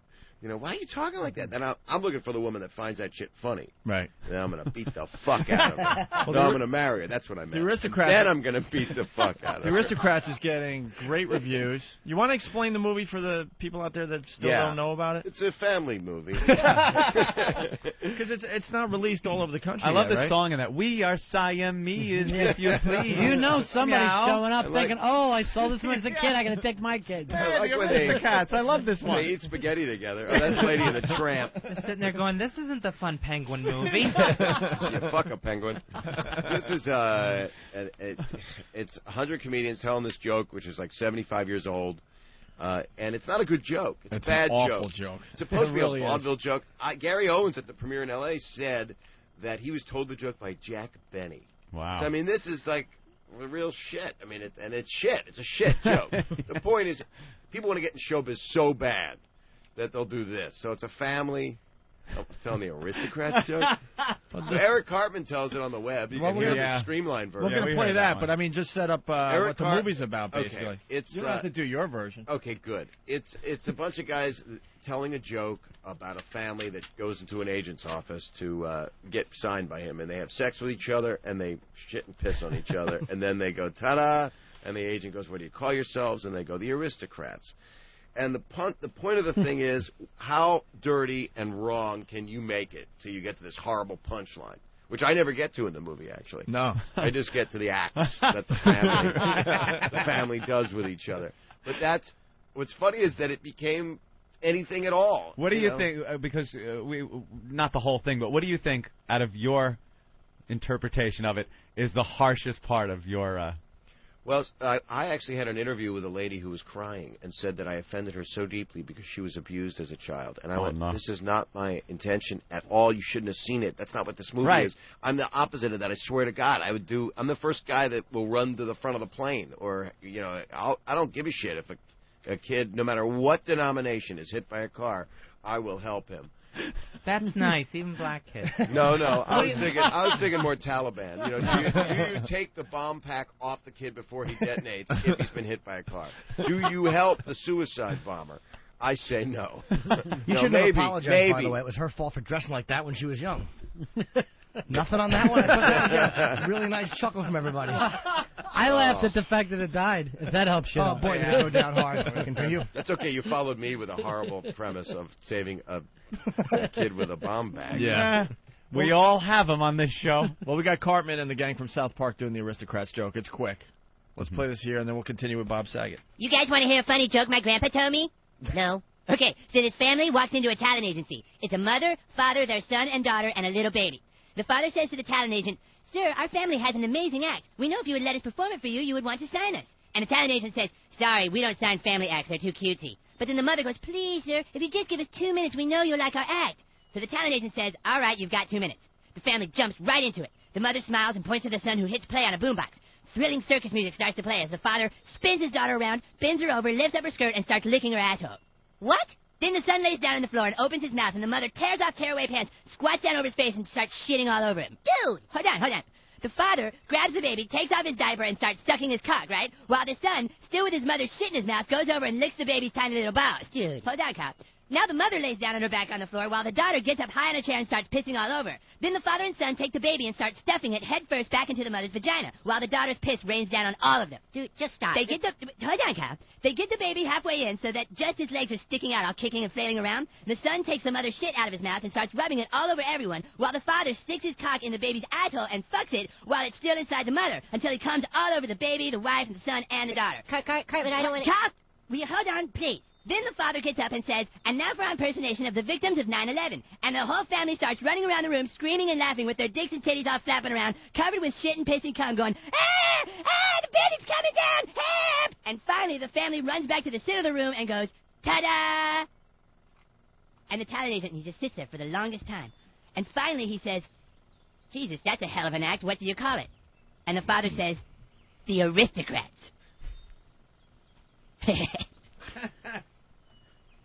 I don't get it.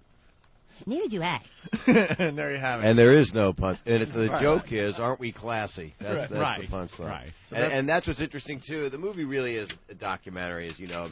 It's set up kind of like artistically. They talk about there's no punchline. Yeah. And some people talk about the punchline with relish, like it's good. You know, Billy Connolly says he likes it. I love the movie. To see some of these guys get dirty like that you don't expect. Jason Paul Alexander, Reiser, and Jason Paul Alexander. Reiser. Was there anybody Drew that wouldn't Carey? curse, that said, "No, I'm not going to do it"? A bunch of people didn't curse. Rita Rudner didn't curse. Of course. And yet, but she was still cool. I mean, she was still, Larry Miller didn't curse. Really? I would have liked to have seen Bill Cosby and Seinfeld in it just because they wouldn't have cursed. Chris Rock didn't curse. You know, he just kind of talked about comedy a little bit. You know, but they agreed to be part of it because of the people involved in it. Right. And the guys, they had an amazing editor. And it's doing really well. It opens August 12th all over the country. And then if it does well and gets legs, they will spread and pollinate themselves and get more theaters. And the movie's not rated. No, but it should be NC-17. The language is as bad as it gets. Howie Mandel he says cunt about 30 Howie times. Mandel. Really? Yeah. That's not a good word. You rarely see it in movies these days. No, not enough. Not the good one. It's a good word as a noun. It's great as an adjective. I was on her show yesterday. She's kind of attractive. She told me she has 4 kids. I went, whoa, cock blockers. Stole it out of here, really? Yeah, she's very CNN. Pretty. Yeah, she's beautiful. Oh, this is proof, this story, that there is no God. Yeah, we hit on this one already. Dana Reeve, Christopher Reeve's wife that sat there with him all those years, just found out she has lung cancer. No. Where is a God that would do such a thing? Oh, boy. The woman's wiping his ass for years, and maybe gets that's done. how she caught it. Oh, my I hope God. I hope not. Yes, you do catch lung cancer from wiping asses there. Well, we don't know. We don't know. We don't, do we? Well, Peter Jennings was fucking great. Yeah. He was great. I hate when great people die. Why can't the fucking shitheads die? He's like Geraldo, you meant to say. No, I don't want to Of course name you him by did. name. Bill O'Reilly. Journalist, indeed. Bill O'Reilly. Stop it. Indeed. Peter Jennings was one of the last of the old school real journalists. And Manson is as healthy as can be, and he smokes every day, and he's enjoying whatever the hell goes on in prison. I think he had LASIK eye surgery. Yeah. His eyes Doing just get great. more. The Peter Jennings, I was watching, you couldn't help but watch like an hour because you watched him for so many years. This guy's a fucking genius. He was just a Renaissance guy. He really loved his audience. A full broadcaster. Loved the people he was broadcasting to. It doesn't get any better than that. Yeah. He's the best. He had dignity and respect as a journalist. And not a like big cock, I hear. Huge. Yeah. Huge. He had to change his name to Peter. Originally. And Keith, was it you that IM'd me? The other night, I got IM from some dummy who goes, Tom Brokaw died. Oh, no, it was you? I hate the web. It's another guy I love. New York's fucking finest. People get all the names wrong. Yeah, but he's a cop. That's it. Of all the people that should Next know thing it'll be detail. like, Charo died. No! Say no. Let's go to Pennsylvania. Chris, what's up? Hey, what's up, guys? Hey. Bob, I went to your old high school. There's not a day that goes by that we don't bring up your name. You're the worst thing that came from our high school. Jesus, dude. You mean Abington? Like, we have football stars coming out. We have actresses. We have people Which high school? I in moved. college right now making big bucks. And you're college? It's Who came always out of that your one college? guy. Who? What high school are you talking about, man? Abington, man. Yeah, I was there 1 year. I was just there my senior year. We actually have your face behind a shard of glass that says like Bob Saget from Abington. Well, that's fucked up. I had nothing to do with that, dude. But I mean, So you hate that I love you. You're What? a funny guy. Oh, you like me? Yes. After all that. I got Yes, confused. I mean, I like you. The majority doesn't. Well, they can go fuck myself. No, they'll be fine. I don't really care anymore. I just want to make people laugh. If they're smart enough to laugh, then fine. If not, I hope they get diarrhea. Stay in Real Abington. stinky diarrhea. It's the kind of diarrhea that once they stink up their toilet, it doesn't go away, and all their friends know that it smells like barf coming out of their ass. That's what I hope those people, the galloping ghosts that don't know that I'm a good guy. Nice watery cancer shit. That's what I'm thinking. I'm thinking the shit that Chris Reeves' wife's about. How's she doing anyway? Did they say? How is she? Undergoing treatment. That's like the worst. She got too Why close. couldn't it happen She to got too people close. that don't like me at Abington? Right. I can't wait till Keith the cop IMs me later. Boy, Bob Vila was dirty today. Bob Vila. Let me help you with your door frame. Everybody in Abington someday they hope to move to Conshohocken. That's well, the thing is, they don't know me. They just saw the Full House. They figured, oh, this guy's fruity and making a lot of money. That sucks. I hate him. Yeah. And people in Philly a lot of times are really nice, or they're real resentful. They'll say things like, oh, we don't need to live in New York. We're better than New York because we're from Philly. And I love Philly. But not when people are arrogant like their town's better than anywhere else. Yeah. Let's go to Jimmy doesn't like the girls from Philly. I love They're the all best. cock I love I married a the girl worst. Dude, I've never fucked a chick from Philly. Hottest girls. They give you great vibes, and then they back out. They're all cock teasers, every one of them. Is it just Philly? Yeah. Is there anything you want to tell me? No, dude, in Cleveland, they'll let you eat their ass in the airport. They're phenomenal in Cleveland. Philadelphia stinks. The chicks stink in Philly. Well, I married a girl from there. She was great. Yeah. For a long time. She loved me a long time. Did she grow up in Philly? Yeah, Abington. Or Elkins Park or somewhere.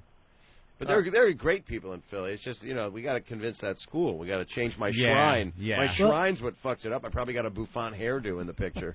Philly has that blue-collar thing where they hate anyone doing well, like they show up at the sporting events just to yell out racial slurs. It's just really the last union town. And everybody should be carrying a lunch bucket. It's also a really smart town, though. There's also all these... So it's a duality. Yeah. Philly's our best market. I mean, it's the best Opie Anthony market. They're fucking savages in Philly. Just the chicks It really blow. is the greatest. All right, let's go to Friday in New York. Friday, what's up? Good morning. Morning, Friday. Bob, I just want to say I'm so proud of you for being human, baby. I am so proud of you. Thank you, Hold For me. letting the niceness go. And I just want to know, I have been here all week. I want to know how dirty you are. Do you want to eat some leftovers? Are you the porn chick? That spit in my mouth? Yeah, she spit in my mouth. She's sexy. Yeah. Oh, we know Friday. I don't do leftovers, but it's nice to meet you. He's into some sick shit, yeah. Oh, he is? Yeah, a little spit. You let a woman spit in your mouth. Absolutely. Like, she was standing outside that window there. She spit all over the window and started tonguing it. And all of us are kind of like, ugh. And he's the only one that went, He's like, nice. Like, that's something hot. I'm thinking Glass Plus. Yeah, I know. I'm like, who cleaned that up? Nobody. We came back 3 days later. It was still there. It was crystallized all over the window. Friday, you're close to the studio? Yeah, I'm pretty close. I gotta go. I think you do have to leave soon, huh? Yeah, I don't need to meet. I would like to meet you. I am nice, though. I just say bad. I just want to call in and say I'm really proud of him for being human, for letting the niceness go, All right. and just letting people have it. I'm really proud of him. Well, thank you very much. All right, Friday. Let's go to John in Virginia. Nice. John. Hey, what's up? What's Bob, up? I was gonna say I went to the show you did at Virginia Tech. Oh, that was fun as shit. And that was awesome. Do you remember the guy that came out at your show? Yes, actually. What happened? He realized he was gay, and he came out because people tell me shit like it's Jerry Springer or something. And it's like it was a couple thousand people, and this guy stood up and he ended up announcing that he was gay. Kind of. Am I right? Kinda. Yeah. I sucked one cock. Hey, Fez, gay. Fez, you got anything to say? Danny Tanner was always so easy to talk to. It started out, you were asking who all shaved their balls in the crowd. You start off with Dave Coulier, and then these two dudes like jumped up and they're like, "Yeah, we fucked last week" or something. Wow. And other people there didn't know it. So it was a big thing for these guys. A little shocker. Yeah, maybe I'm not helping America. Perhaps not.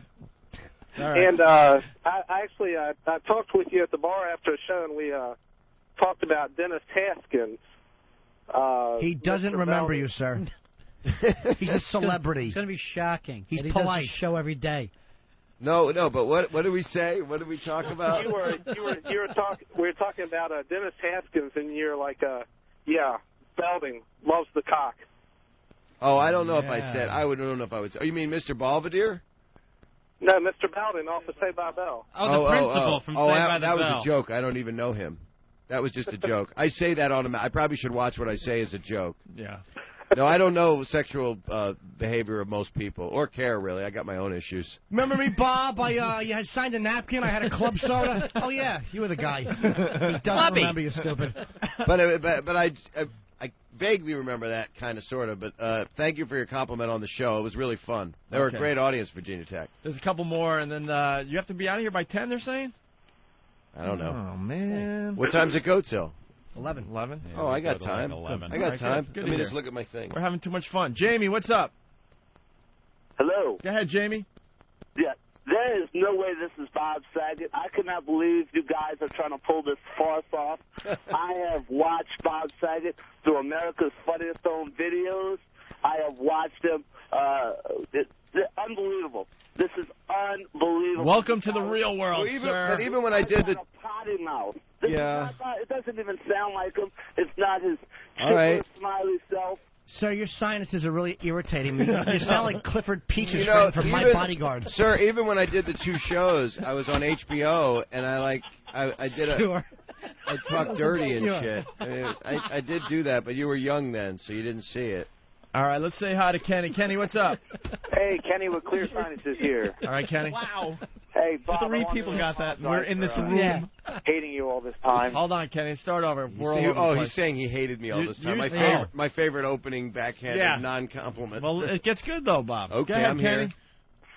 Kenny with Clear Sinuses here again. Hey, Bob, I sincerely want to apologize. I've always said I hated you on that Funniest Home Video show. You made me sick, but I guess that was the writers. God, no. I really feel guilty now hearing that you're a normal guy. Well, thanks, man. Isn't that awful that Christopher Reeve turned into Lex Luthor? He really did look He awful. was Superman, and it just... They're showing him up on CNN. Oh. Impressive posture. All right, Clear Sinuses, check it out. Guy. All right, thank you. One Thanks, more. man. You got to give it to him, huh? Sitting in that chair.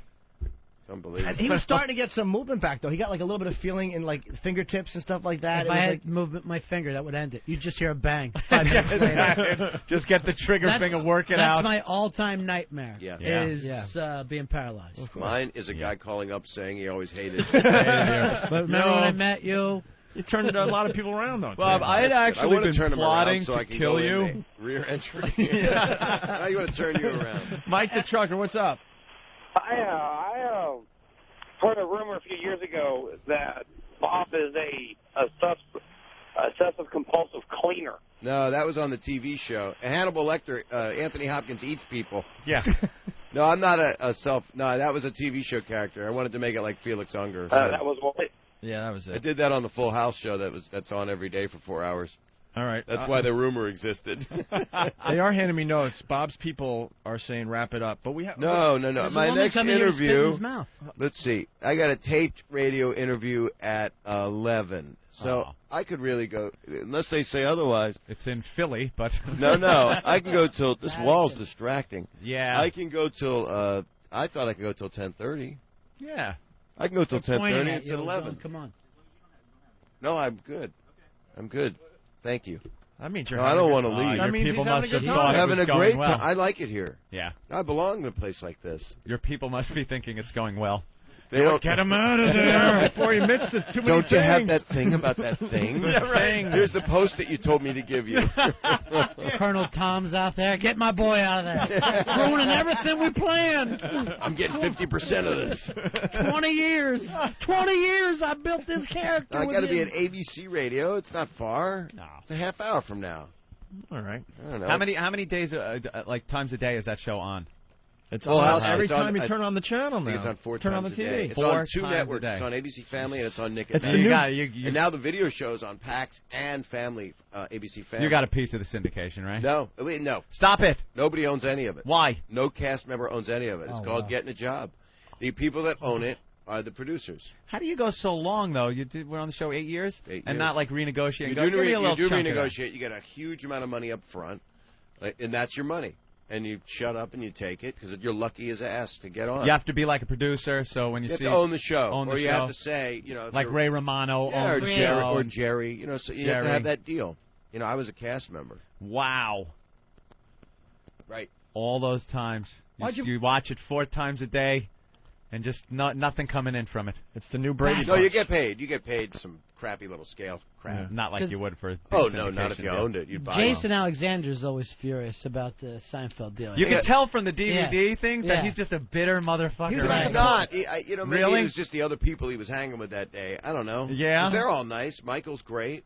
And she's great. Wasn't he about to pull $1 million an episode? I think that Seinfeld, they offered $5 million an episode, and they offered $1 million an episode to the rest of the cast, and that's when Jerry turned it down. And maybe that's what he's annoyed about. Like, geez, I could have made $1 million a week. I'm sure there was ego stuff. There always is, but that's one of the greatest shows ever on TV. If you're making $1 million episode up front, that's don't complain. I get the DVDs. Who are you? By the way, how can you publicly complain when people are working hard to make $22,000 a year? No, but I don't think you got it. I'm saying I think like the season that they would have done that was when Jerry turned it down. Like, I don't know. Still, if you're up to $750,000 a show, you can't ever complain to any. Who are you going to complain to? Right. It's Donald ludicrous. Trump, I guess, or Paris Hilton. Somebody making more money. Yeah. There's a rumor about you and Paris Hilton. Someone's saying on the line. Nope. I talked to her before. Is that just a dumb phone call? Maybe I wrote it. It's the only guy that didn't fuck her. Mike in Atlanta. What's up, Mike? Mike? Good morning, Sweet Ted. Right, I wanted to find out. I heard that Bob Saget might have been romantically linked to Paris Hilton. Any truth to that, Bob? No, absolutely not. It's funny. It is your turn. I've talked to her before, and she looked kind of attractive. If that was the case, it wouldn't be a rumor anymore. He'd get a billboard made or something. I would get that good infrared footage that they had, and I'd brighten it up. The technology's really improved. Also, I would give you $1.50 now to let me figure your daughter now. Jesus. Now that is where I tell you to go fuck yourself. There you go fuck yourself, Bob. Oh, you too, buddy. You can't talk about my daughter like that, dude. No. All right, Greg in Maryland. Wait a minute, I did. That's what he's drawing from. So I take that back, sir. Now I take back telling you to fuck yourself because I realized I opened the forum. But it was years ago, and I was under duress. Attractive girl, your daughter? Who? What? attractive girl? Subject change. Yeah, that means yes. All right, let's go to Greg. Greg. No, she's horrific. What's a father going to say? Oh, horrid. She has no vagina. That's why I can make that joke. It's opposite day. Help me! That's her first words. Help me! Yeah, that's right. I am not an animal. Let's go to Greg. Greg in Maryland. We're hanging out with Bob Saget. Yeah, and Ron and Fez. And Ron and Fez. To tell you guys, Bob is funny as shit. He was funny before he started doing the TV shows. He did what he had to do and made a shitload of money. Fuck everyone who might give him shit for it. And he's funny as hell later too. I mean, I've seen you on doing your guest spots on these HBO bits. And Bob, you're funny as hell. I just wanted to tell you congratulations. Thank you. You make me laugh my ass off. You're really nice. Thank you, man. It's just nice to hear something like, where do I sign the prenups? Are you going to be playing New York soon? I want to do like I'm doing a benefit here November 1st at Caroline's. I did it last year for the Scleroderma Research Foundation because my sister died of scleroderma 10 years ago. And so I do tons of benefits. That's last what Lucian year had, right? Scleroderma. That Lucian had it. In fact, Ray Romano's going to do our benefit April 6th in Los Angeles at the Beverly Wilshire. And we raised $700,000 last year when we did it here at Caroline's. And we had Conan O'Brien help me and did the auction with Tina Fey. And we had Louis Black and Robert Klein. So I don't know who we're getting for November 1st, but we're doing it at Caroline's. And it's a high-end event. But my sister died of it. It's if anybody has scleroderma like Lucian, I'm on the board. Can I give the website? Yeah, go. Sure. It's sclerodermaresearch.org. Yeah, I know our listeners are going to be able to spell that. Well, if they got scleroderma, it's even harder because sometimes it affects your fingers. So Is how that do you type it? Believe me, it's not their fingers that are the problem with scleroderma. Lucian had two fingers cut off. It was awful, man. It's 1-800-441-CURE is the number. It was my sister had that and died within 3 years, and a dear friend of mine had it too. And you lose your life to it. It's fucking horrible. Jeez. Yeah, so trying to help. It's like don't you stiffen up like from the outsiders? It's just brutal. I just want to get it in my dick. I just want it in my dick. Because your dick gets all hard. And then they cut it off, so it just solves all my problems. Oh. The worst, though, is if you get it in the base and the head is still soft and dangling. Right. And the base is firm and turgid. It's like a toggle bolt with a mushroom at the end of it. Wow. Well, it's like a shiitake at the end of a pencil. Let's go to Mark in Philly. Mark, go ahead. Hey, what's up, guys? When Jimmy goes to become a cable TV star, get Bob to sit in. Fuck Voss. Yeah, we're going to lose Jimmy for a few months. Why? It's a real bummer. He's doing an HBO show. It's fantastic. What show are you doing? Louis C.K.'s show. Yeah, I know. I talked to Louis. That should be great. Yeah, it sounds great. I'm hoping it sticks, I hope it does, too. It sounds like they're trying to change the envelope a little bit. So Jimmy's going to fly out to L.A. and Good. Do the show, 3 weeks there, 1 week back for radio, 3 weeks there. So we got to get people to sit in this seat. Well, if I'm around, I'll come by and visit. But I'm working too. I'm working on a new show. Yeah. And I think I'm directing something. You could just tell us a movie thing. She's adorable. No, but I would. It's okay. What are you doing? It's our listeners give me links to pictures of you and your daughter. Where? I don't know. So like Wire Image? It's on dailyceleb.com. Right. Probably at the Willy Wonka premiere or something. Congratulations, you're the Daily Celeb. Oh, great. Great. This is just what I'm looking for. Brett, Memphis, go. What's happening, boys? Good morning. Morning. I'm going to tell you right now, there's no way in hell I would have ever listened to anything or heard anything with Bob Saget. I would have turned the channel until about 15 minutes ago when I got in my car. This guy is fucking hilarious. Oh, thank you, man. If you ever get in the South, man, I'd love to know where you're at. Love to come see you. Yeah, it'll be in the paper somewhere. Are you on the shuttle, sir? Kennedy. Are you on the space shuttle? Tennessee, man. Come on. It sounds but, hey, loud. boys, punch it out. I got to tell you, Brett, this Bob's our new favorite. You're one of our new faves. I got to tell you. You got to keep in touch. We'd love to do a little something with you. Thank you. I knew he had something going when he was talking about the MiFi on the plane and how Leslie Ann Warren had the ice on her head. And I think I had asked how she did it, if he knew, and he said something how he attached the antenna for the MiFi to Leslie Ann Warren's head, and it somehow injured her. And then you said, did you screw it in? You hammer it in with a nail or something? Swing line stapler and smash That's right, stapled it to her head. Hey, wait, what has she been in? I know that's an ignorant question. She was in Clue, the movie Clue. She was remember Cinderella. that? Cinderella. She was Cinderella. When I was growing up, I was in love. She was in Columbo episodes. Victoria. She was in. Highway to a lot of Murder. movies. Yeah, she's very pretty. The one with Chris Knight is the dancer, and she's the older woman down in Florida. There's some kind of 80s film. Got some. She back in I guess 70s and stuff. She was really very hot. I think she used to bang a lot of famous woman. guys too. I think Really? It was one She was of those, married. Like I think a she was Ryan married to O'Neal somebody. Type deal or Right, something. right. Yeah. Oh, now I know who she is. Yeah, look at the picture. You Right see on. her there? She had the She's big, very pretty. she had the big tits, too. Yeah, she got a hell of a set, as they say. She had an extra set in her luggage. I Yeah. saw. She packed them away. Just in case somebody Carry needed on. bigger. Who's that woman on the Surreal Life now that says she was the first? Janice Dickinson. I know used to sleep Janice. with Dustin Hoffman and Jack Nicholson, and I'm going, yeah, not lately. I was funny. the first supermodel. Now you look like them. She's a funny lady, though. You ought to have her on here. She'll talk about everybody she's ever fucked. Yeah? She would mean it, too. Will the name Bob Saget come up? No, I've never fucked her, but she introduced me to some girl she thought I should fuck. And then I called the girl, but she's, you know, she was asleep at USC. And couldn't get a hold of her. How many chicks want to bang you, though? Just like strippers Two. and stuff? Just Wow. Just One to of them's say a they guy. did it. From Alabama. Exactly. God, the phones just... But go ahead. One after another. Hated Bob, now loves Bob. Hey, what's this rolling with Bob Saget thing about? We want to promote this thing. I don't know if you want to play it. I mean, it's up to you guys. It's Jamie Kennedy came up with this song, and it's the clean version. There's a dirty one where This isn't the dirty version? They bleep motherfucker or they scramble it. I don't know if you want to do something that gets bleeped, but it's funny. It did it with Jay-Z is listening to this stuff because Jamie Kennedy's coming out with a rap album, like a comedy Eminem. Jamie's funny.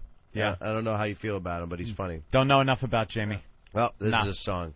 But I don't know. It's funny. It's going to be on a CD eventually? It's going to be on a CD. It's on the web right now. It's Rolling with Saget. It's about if you really hang, if you're cool, you hang with me. Very cool. But I don't know if you can play it or not. I we'll play it. There's not a lot of time. Maybe Quite a pitch you're giving. Panicking. I think it's very funny. But I know I like it. I think it's very funny, and everybody likes it. But it's you got to sit and listen to it. So people would have to hear it. You have to sit Bob, this is radio. Bob, this is... Well, play it. This is satellite radio. It's either this or 15 minutes of commercials. I think we can handle the song. But play it. I'm all good. I think it's funny. But then again, people hated me. This might switch him back now. Bob, I hated you when you first came on, and then I really love you. Now I hate you again. 15 minutes. What happened? That's a funny song. Jamie Kennedy's. That's on his website, whatever the hell that is. What we could do is we could wrap up here so you could go to ABC. And yeah, then we you can play this it into then. break. That is actually a great idea. Look at you with your whole structuring of the program. This is why you guys get the big bucks. That's why he sits behind the levers and knobs. It's all changing, you know. Will you levers? It is. Will you keep in touch with us or what, Bob? I'm going to drunk dial you every day. Really? No, I would love to come and visit you when I come here. You have what is called the open invitation. How about you give him the hotline? That's what my Absolutely. ex-girlfriend said about her ass. And if you ever want an open invitation to something, that is... I actually put a sanitized strip over it. Just in case. There's yellow crime scene tape on my ex-girlfriend's ass. No, that's not. Which one is the question? Which ass? She had two. She was a hydra. I want a woman with two assholes, no vagina. Then there's no danger of pregnancy. Two assholes, hers and me. Let's just see when he stops. Let's just let him roll for a Sorry, while. I just realized. There's no speed bump. No, this is how. What is that? That is a fake vagina, dude? Yes. Just sitting there like the fucking shank bone at Passover? I mean, I can't. I'm not even thinking about it, man. No, You're you talking don't about touch girls that. spitting in your mouth and you're handing me That's this? Mary Carey's fake vag there, yeah. Oh, looks like a pig foot. It really does. That's not good. Yeah, we didn't, What's her name? Hawk. So does the original. Mary Carey. We didn't. From the Chicago Cubs, the old announcer? You know, if you're real fucked up if you use that's the Harry other Carey's end. asshole. Oh, The other end is the fucked up dude. Holy cow! The cleaning hole. The cleaning the hole you hole. use to clean it yeah, out you with. cut it out and do the other side. Yeah, you're right. It looks more like Harry Carey's Look at you asshole. holding it. It's just, Years ago, our you just forefathers have- went it's through the just desert. horrible. This represents the pussy they didn't get. 40 years we were in the desert and we didn't get pussy. Hold up the matzah and I'll hold up the pussy. Your mother never shaved it up like this. Now eat your hard-boiled egg. It's Passover. Hey, let's go to Brendan. Brendan, Atlantic City, I guess. Yeah, Brendan, go ahead. Hey, what's going on, fellas? Hey. Bob, how can I ever watch that wholesome bullshit you used to do now that I know you're such a deviant? Well, it's you know I It try not to changes watch me pick up the kids. All right, guys, I got one black dead guy on my phone, left on my phone. Ah, you fucked it up. You stink, you nervous dope. Nelly. Look at him. Stink. Trying to get his Later. line out. I'm not in it. Oh, my God. I know. He was angry at himself is what he was angry at. A lot of special people calls you get? Oh, always. I'm parked outside my school. I got to go.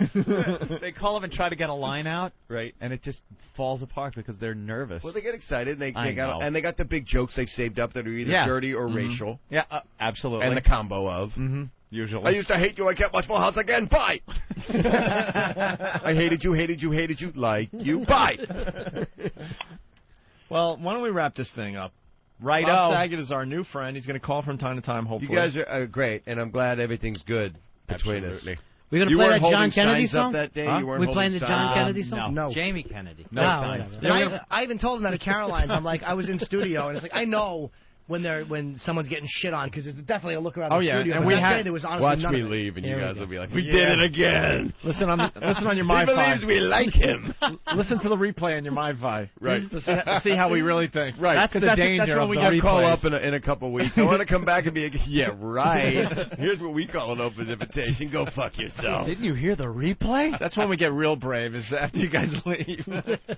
But now with these replays, it sucks. We used to be able to hide a little bit, but now the show's on all day. Well, you could smash somebody until they got to the car. You had to give somebody 4 or 5 minutes to get to the car. You could just smash them for 4 minutes. That's right. You need to hear about cut out the fake vaginas on the weekend. Yeah. All day. Well, thank you for having me. And the Aristocrats is something for people to see, especially your listeners. I mean, it would be right in the... I highly recommend it. It's getting great reviews. Like I said earlier, you, Gilbert Gottfried, and George Carlin were my faves in the whole movie. And thank you. That is the God's honest truth, the Aristocrats. And he used to hate you. He used to hate you. I used to hate myself. And Jim, congratulations, and I'll see you in L.A. when you're doing that. Full frontal nudity in the Louis C.K. show? I would like to see that. I definitely you. Of course. No, not me. Just in the back. Hot. I tuck it back and I show him the helmet. Look like a concentration camp film. Is this hot? I don't know. It's sad. I only regret that I didn't live back then because I would have nailed Anne Frank. Sure. Right in the attic. Dear diary. What's she going to do, yell out? Yeah, she will write about it the next day. That's the problem. Yeah, that is. Thank God she wasn't around with the internet. She's just constantly posting. Frank's blog. The blog of Anne Frank. But you guys are great. And I'm sorry if I offended any listeners by being a dirty fucker. No, I've all. There's nothing wrong with those people. Went to the loft like a half hour ago, 40 minutes ago. The loft. Tracy Chapman putting lipstick on her clitoris. Fucking a fast car. All right, we're gonna play Rolling with Bob Saget as we say thank you to Bob for stopping by. As I'm in the car, I'll hear 12 seconds in. This sucks. It's kind of funny near the end, kind of, sort of. We're gonna play the whole damn thing. All right, that's what we do. Whatever now. you got to do, you do. But I appreciate it, and I'll see you at the next one. All right, thanks, Bob Saget, everyone. Thank you. You are now about to witness the strength of Bob Saget. Bob Saget.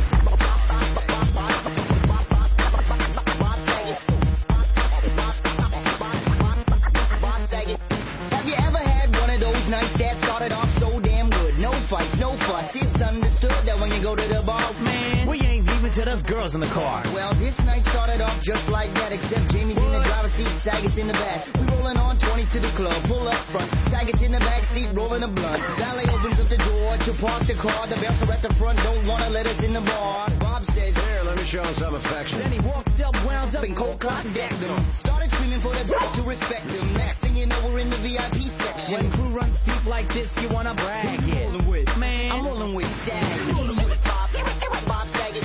Numero uno, nobody does it better. Who you rolling with? Bob Saget. Illest motherfucker in a cardigan sweater. Now the night's young, but everybody's getting tipsy. Bob's in the booth with a chick from Poughkeepsie. Ordering the Dom Perignon, just drinking from the bottle. Making plans to leave the club with 3 models. That's when DMX and 50 Cent walked in. Bob stood up and said, "Who are you again?" At first all they did was stand around and stare. Till Lex pushed Bob and 50 hit him with a chair. He's in a cardigan, khaki shoes and no socks. You want hardcore, motherfucker? Pull out a Glock. I got a crap like a donkey, hard as a rock, and a trigger finger itchier than chicken pox. Everybody threw their hands in the air. Bob's drunk with a gun and he just don't care. We on the floor, he's on the table now firing shots. Paris Hilton's on his cell phone calling the cops. He blew the smoke off the tip of his gun. Bob Saget, you better act someone. You rolling with Bob Saget. Numero uno, nobody does it better. You rolling with Bob Saget. Illest motherfucker in a cardigan sweater. Bob grabs us and the girls who run out the back door. He's feeling froggy that he's still hungry for more. He's in the back seat getting busy again, asking the girls if they're lesbians. The girls start kissing, now my the backyard. I got beer and Henny and ounce of Kush. Yo, Jay, pull over. I gotta pee in a bush. When you're rolling with Saget, there's no time for rest. This motherfucker flipping bottle caps off of a chest. Shouting, well, I'm Bob Saget. This is what I do. My house, my car. This is my crew. I don't hang with you, Davey and Stu. Patrol the main streets of Malibu. Night, boy. Tomorrow night we gonna do it again. Bob Saget, my best friend. Rolling with Bob Saget. Numero uno. Nobody does it better. Rolling with Bob Saget. Illest motherfucker in a cardigan sweater. Rolling with Bob Saget. Numero uno. Nobody does it better. Rolling with Bob Saget. Illest motherfucker in a cardigan sweater. Bob Saget. Bob Saget.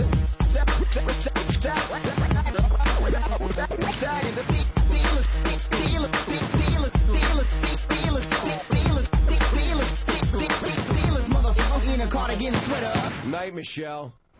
I just love a drive in the country, laughing with Opie and Anthony. That plane is flying awfully low, don't you think, Ramon?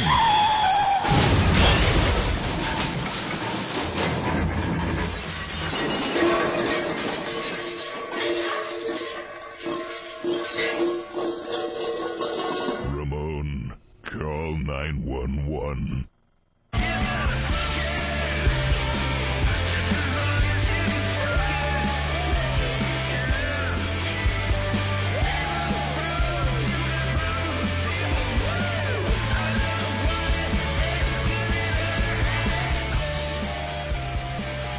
Nice. That's the Dandy Warhol. Smoke It, my favorite song that Ethel is spinning on XM Satellite Radio. We're back with the Opie and Anthony program. In studio, Ron and Fez. Yeah. If you're just tuning in, Ron and Fez have joined 202, and we couldn't be happier. We're giving out these golden tickets, and of course the first one had to go to Ron and Fez. Of course it had to. Yes. Our old pals from the WNEW days. We found, by the way, the Daily News article we were talking about earlier after we got fired, and Ron and Fez were the only ones left at the station, WNEW, and they did a story on them in the Daily News. Well, with the Internet, nothing ever goes away. That damn Internet. That Internet. There's the pictures. Oh, you know what? This is the weird thing. This is actually a different story, but that picture started making the way around like picture. That was our 8x10 we were passing out. And the headline manages to bash both shows in just a few words. To quash static, light duo in slot of schlock jocks. So you're the light duo. Right. Yeah. And the you're thing not that good. You're all right. Well, we're taking the slot jock slot. Yeah. And you're taking the slot of the schlock jock. But we're pussies. Yeah. You guys are the devil, and we're pussies. Right. Not quite schlock. Now I know what Bob Saget goes through. It really hurts. I would cry if I got as many compliments as him. By the way, this XM pen fucking exploded in my pant leg, and it fucking ruined my jeans. Welcome. Yeah. Welcome, Ronnie. This is the funny joke. This is my golden ticket. By the way... Did you get your XM dribble cup, too, and you drink coffee out of it? Didn't 4 out of the 5 people who got in a golden ticket get completely fucked over somehow? They get sucked into a chocolate hole or something? Yeah, that's true. One got shrunk. Yeah, right. Another one turned into a blueberry. Only one got the prize, really. I didn't see the Johnny Depp movie, but I remember the kids movie from years ago. That's why this whole golden ticket thing makes sense, because we will rebuild a team, and we'll be the last one standing again. Completely. We'll fuck everyone over again. Now, we're the Willy Wonka. Yeah, someone's got to inherit it and be the light duo who plays in a schlock jock. Right. Oh, Father, we're going now. I can't believe it. You know what? We were talking about this, what it was like at NEW after you guys left.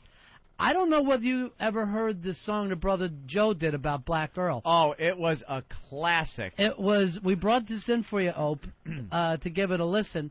Because we've never played this. No, it's one of my personal favorite songs that my brother's ever done. It sounds like the song. Yeah. The lyrics, very funny, very it's done relevant. Patches. Yeah. You got to set this up for the entire country because there's a lot of people that have no idea who Black Earl is. Who, by the way, will be helping out the Ron and Fez show. We're not allowed to say that because there's been a background check being done on him right now. Background. What? Background check. That should take about 5 minutes. Really? You were born, you did nothing, you did radio. You're a dull man. I asked him to come in today with us and hang out, but his dad had just opened up a hydrant over in Queens, and he's going to be running back and forth all day. So hot out. It's vacation time in Queens. I can't believe you said something, though. The water part comes to you. You're supposed to keep it quiet, but now the jig's up. Oh! No, don't do that. He's going to get spooked. Oh! Stop. Shock jocks. Schlock jocks. Schlock job. You know, if you weren't so light, maybe you'd hit on that humor. Oh, I wanted to just say Negro. I know. You've been a little niggardly with the compliments. Now, well, Earl, by the way, Opie took this down to a silver ticket because he's like, you think you got anything for Earl? And I'm like, silver ticket? That's a right. bronze ticket. Give the silver ticket back. This was Opie's idea? Yeah. Oh, thanks, Oh, we just wanted to get him off our back. I can hang pictures myself. This guy's been begging for a gig. You guys take the colored fella. Oh, there you go, Opie. And the weird thing is, you know, we do love Earl, but we've never worked with him. He's never worked with anybody. Been responsible the whole time we've known him. Yeah.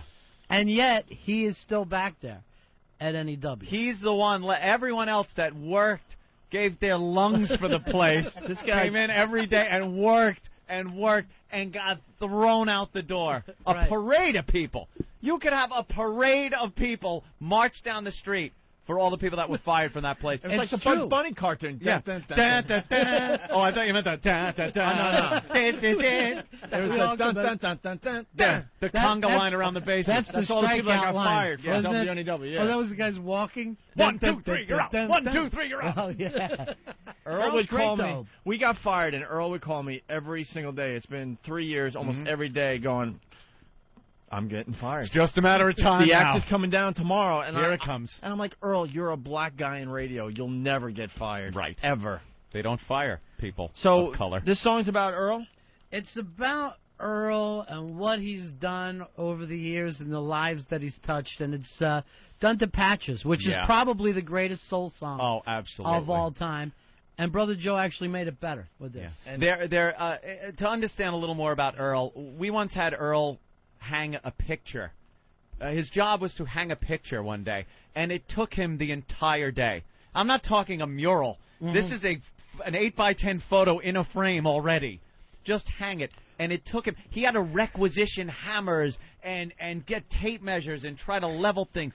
And he was looking for a rope and a noose. So we're like, not that type of hanging, Earl. Not this time. And he was never seen without a giant 2-liter of ginger ale and a bag of really cheap potato chips. Right. And always at work, but never working. Never working. And when you asked him, what are you doing? He would say, I'm working on the public file. And we never knew what that was, but he was always working on it. And he had jobs like he was our shop steward. Right. Yeah, and was in charge of the fire drill. He was the safety guy for the floor. And we were like, what is that, Earl? Well, if there's a fire, I'm in charge. Hey, what? Yeah. Remember? See him in the cloud of smoke. Remember when there was smoke in the building and you guys looked out the window? And he was all the way down on the ground? The guy who was supposed to get everyone out? He's supposed to get everyone out safely. The guy has just lived. He survives. We called him the cockroach many times because he just survives through everyone else's cataclysm. He had to hang the picture on Martin Luther King Day, by the way. Yeah, that's true. Should we play the song? Yeah. He worked for Scott Muni, who was a legend in radio. He interned with Scott Muni and never left the station, basically.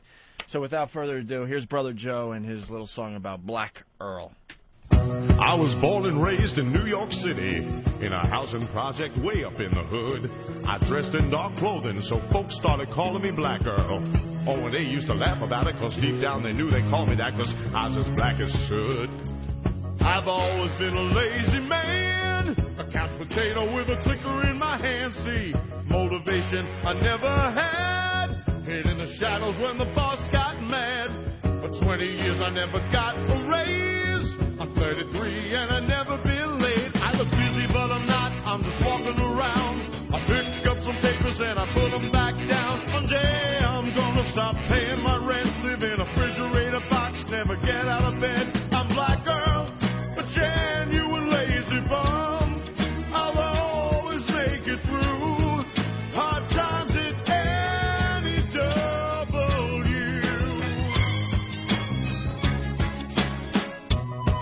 day, some lame brains came and took O&A away. And at the age of 33, I felt like I was carrying the weight of the whole station on my shoulders. And Ron Fez knew what I was going through. Every morning I'd unlock the door, lay down and I'd sleep a little more. Then I put away the bathroom key.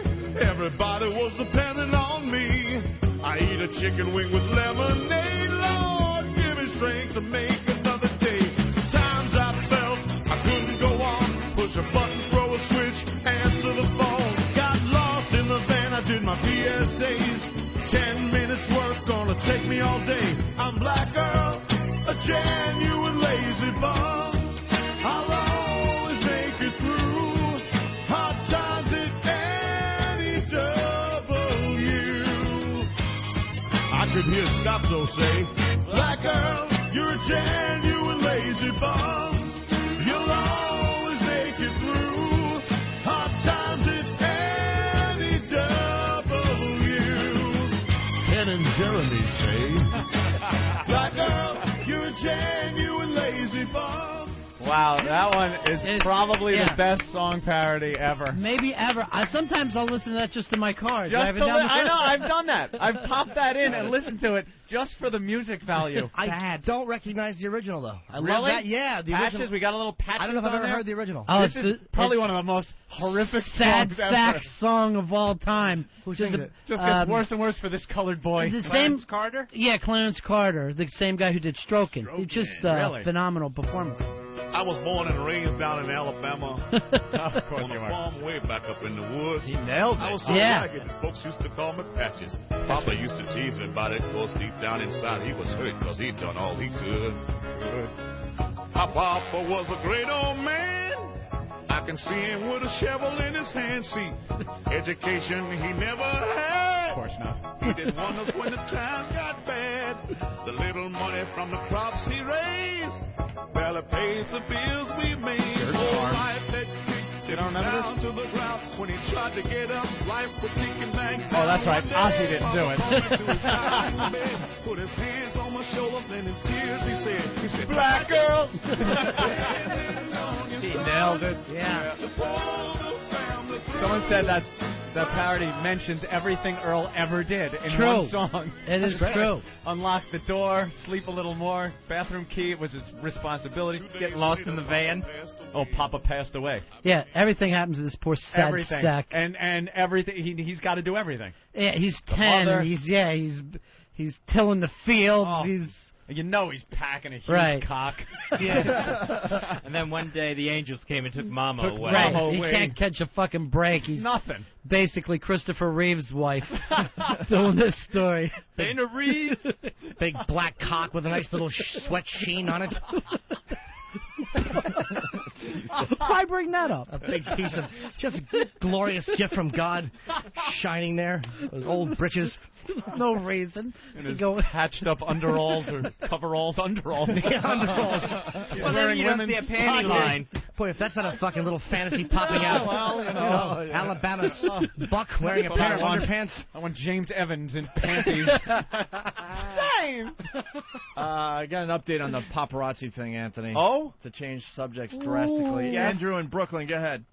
Yeah, I just wanted to let everyone know that there's a picture of Opie and his lovely young girlfriend on nydailynews.com. Oh. It was for the premiere of The Constant Gardener last night. Well, look at that shot. Well, we explained this earlier. The paparazzi was there to film the stars going into the premiere, and then they realized I was there, and they went nuts with their cameras. I haven't showered in 2 days, and there's the shot. I made it up on the website. Great. You look beautiful. Yeah, that one's going to do some damage. No, it should be there. Good. The only thing My name is Andrew, and I'm on the radio. You know what? I really wish that Lindsay would have walked away, and then some real fatso would have walked up next to you, and they would have snapped that shot. Shock, jock, and gal. That would have been funny. I've been just trying to keep the relationship on the down low, that's all. But now it's out in the open there. She looks mad in that photo, too. Oh, she hates getting her picture taken. She looks really upset. Absolutely hates it. How do you get to that from the Daily News? I don't know. There's a whole thing where there's the paparazzi taking their pictures, and it pops up on the websites. Well, at least you're not in a half shirt and a feather boa. That's true. Yeah. Always think about that. Could always be worse. Yeah, there you go, Ope. That's good. If I had a hot girl, I'd want everybody to see the pictures. She just doesn't like getting her picture taken. Doesn't be held to pay. But later. the way that face, it looks like she's just about to say, "Fuck you." You can see the teeth are clenched in the. Oh, that's good. That's absolutely amazing because she ran away. So I don't even know how they got that one. I wonder if it was another one from afar or something. Whatever. There it is. Have fun. All right. Awkward. Brad in Cleveland, what's up?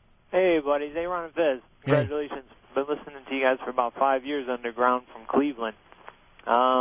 Thanks to all the guys over at ronfez.net. Maybe you guys can put in a good word for the Hideout for a nomination. Well, the Hideout just signed that deal for 2 years, I think. Yes? Oh, that was it. Okay. Yeah, that was the end of it. All right, let's say hi to Photoshop Mike. Photoshop Mike from Flushing, what's up? Hey, what's happening, buddies? Hey. Ron and Fez, just wanted to give you guys a call and say it's really great to hear the Afro Zone back together for a bit, you know? Yeah. Yeah. Forget about it. Hey, Fezzy. Yes. I got those shirts. They're done. Photoshop Mike is someone who takes my head and puts it on every fat person's body Yeah. you can find. The fat baby pictures are the best. I'm on the Lollipop Guild from Wizard of Oz. He puts my face everywhere. Mike, how many of those pictures have you made? Over 350. Wow. See, and I think they just keep getting funnier. Yeah, you wouldn't think there would be that many things to paste my fat face to. It's getting hard, man. Hey, that one that they have in the lobby here that they did, they put your face over some fat old lady's body, and they got it up right next to the door when we came in. That one hasn't been doctored. That's my actual body and picture they took at XM. But, there it is. I got I got a shirt for Ron and Fez, both you guys. So maybe either I can send them to you or I'll bring them in person one day. You know, I'm not Bob Saget. I'm not going to sit here and try to get you to like me. I can't do that. Right. No, I just made them for you. Hey, mister, could you do me a favor? Could you make a Photoshop of Fez's face? There's a picture of me with no shirt in my underwear with my fat stomach sticking out. Could you please put those two together? That would be hilarious. Tell the original. Man breast, that one? Yeah, well, no, not when I'm squeezing my man tits, but where I'm actually just standing in profile. It's kind of like a seductive look over the shoulder. Sure, with the hat on your head. No hat. Oh. Yeah, okay, I'll check it out on the phone. Yeah, I'm wearing underwear and I'm looking over my shoulder to the left or the right, I believe. No problem. I'll have it done in a few minutes. Thank you, mister. A few minutes. It does take that long. All right, let's go to Dory, it looks like. Dory in New York, what's up? Hey, how you doing? I wanted to say hi to Ronnie and Fezzy. Hey. We missed you guys, and it's so cool that you're going on with everybody, with Opie Anthony and little Jimmy, because we love them too. So just wanted to say hi, and we're glad you're back. All right, thank you very much. Thanks, All right, Dory. man, good luck. All right, let's go to Dory. Dory, you're on Ron and Fez. Hi, Dory. Was that an impression? Because I have feelings. Hi, Dory. We need to get the name straight. You know, I didn't do broadcast school, so I don't have everything down. We loved it. Frank, you're on Ron and Fez. Hi, Frank. All right, let's. Hey. Hey. I like that. Fez, did you get married, by the way? It's been a while. The fiancé still in Niagara Falls, Ontario, Canada. Yes, of course. Of course she is. Just come clean. Seriously, make today. Let's start. It's a whole new job. Let's just say it. Let's start anew, Fezzy. That's right. It doesn't matter, girl, guy. Just be with somebody. Today. Right. You know me. I like the girl booty. Yeah. She's a girl. Her name used to be Leon. I robbed a bank for her in 1974. Let's go to Jimmy in New Jersey. Dog Day afternoon. Jimmy! Hey, how you doing? While everybody was calling in to suck Bob Saget's dick, I waited on hold to let Ron and Fez know that I'm psyched about them joining 202. And Fez? Yes. Oh. He got you. He got you. Yes. Must be a slow news day. CNN. Sex after 50, and they got Dr. Ruth on. Dr. Ruth. She looks good, though. How does she still look exactly the same? Dr. Ruth, because I think a lot of women over 50 might go, why? But you're talking about passion. Darren, yes. Tell all of your viewers. Yes. She looks like Paul Williams. If people are Dr. sexually Zayas. if they know Dr. Zayas. some of the changes that Mary Jane is going to talk about. Yeah. sex can go on until the age of 99. Oh, what happens? 100. What happens? You snatch balls out. 100. You pull your dick out and the vagina is attached to it. But the main thing is that the brain has to tell women and men that it's in. You don't even know if the dick's in unless your brain tells you, because it's like sticking your cock out a window. Are going to have more time. The kids are out of the house. That they should go right after watching you back into bed and having some good sex. If they know to Nazi use sex. You know, she ran out on our show as well, Dr. Ruth.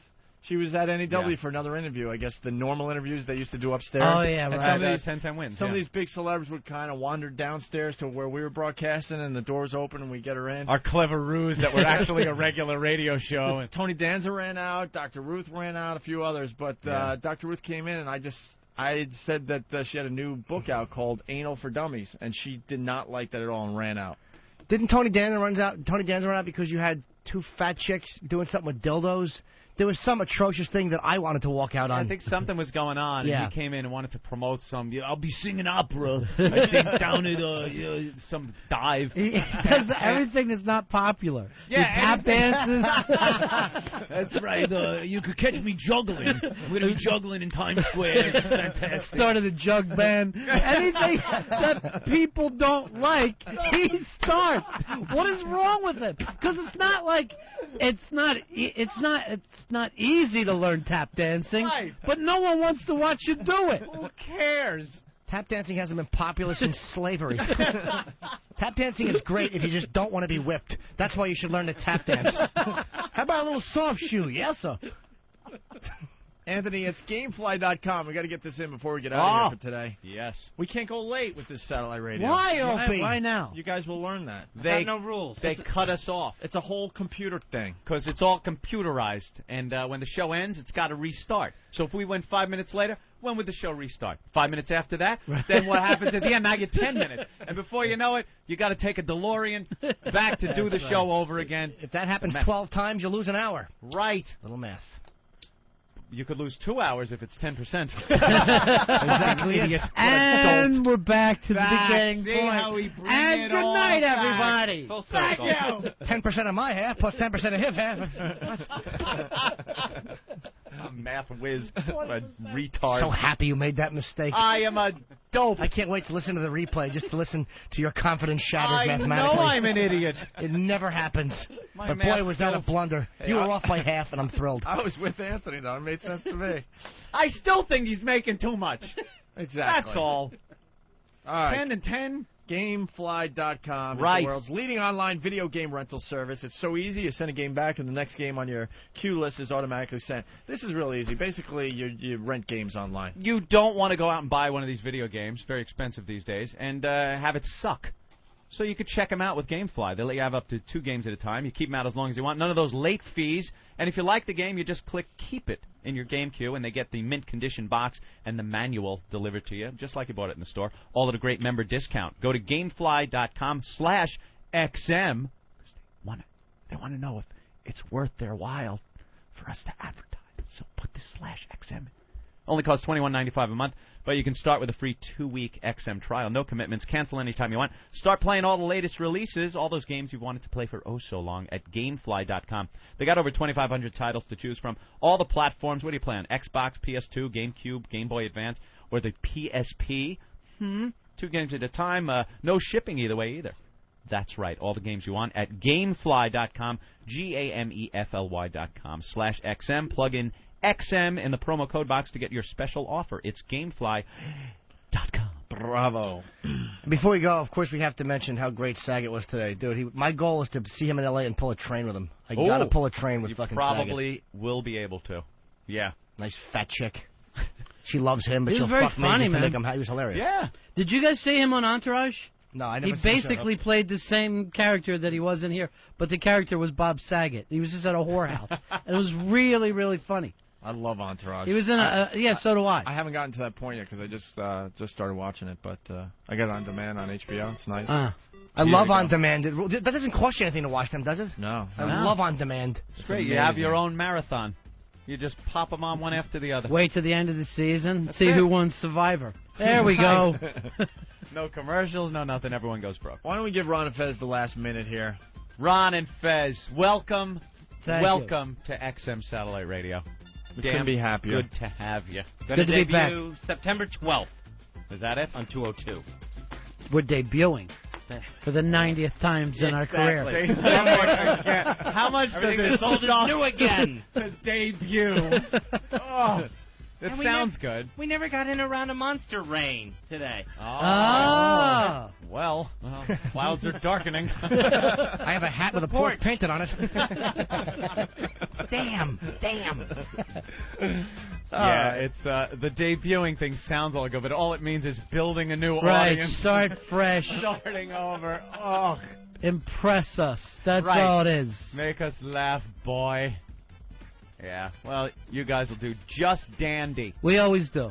And we remember- always do. You know why? No ambition whatsoever. We just don't care. When you set your sights ground level, Right. how can you fail? Yeah. Go ahead, John, real fast. 6632 checking in. Glad to have you back. Hooah! Spread the word. Ron and Fez are back.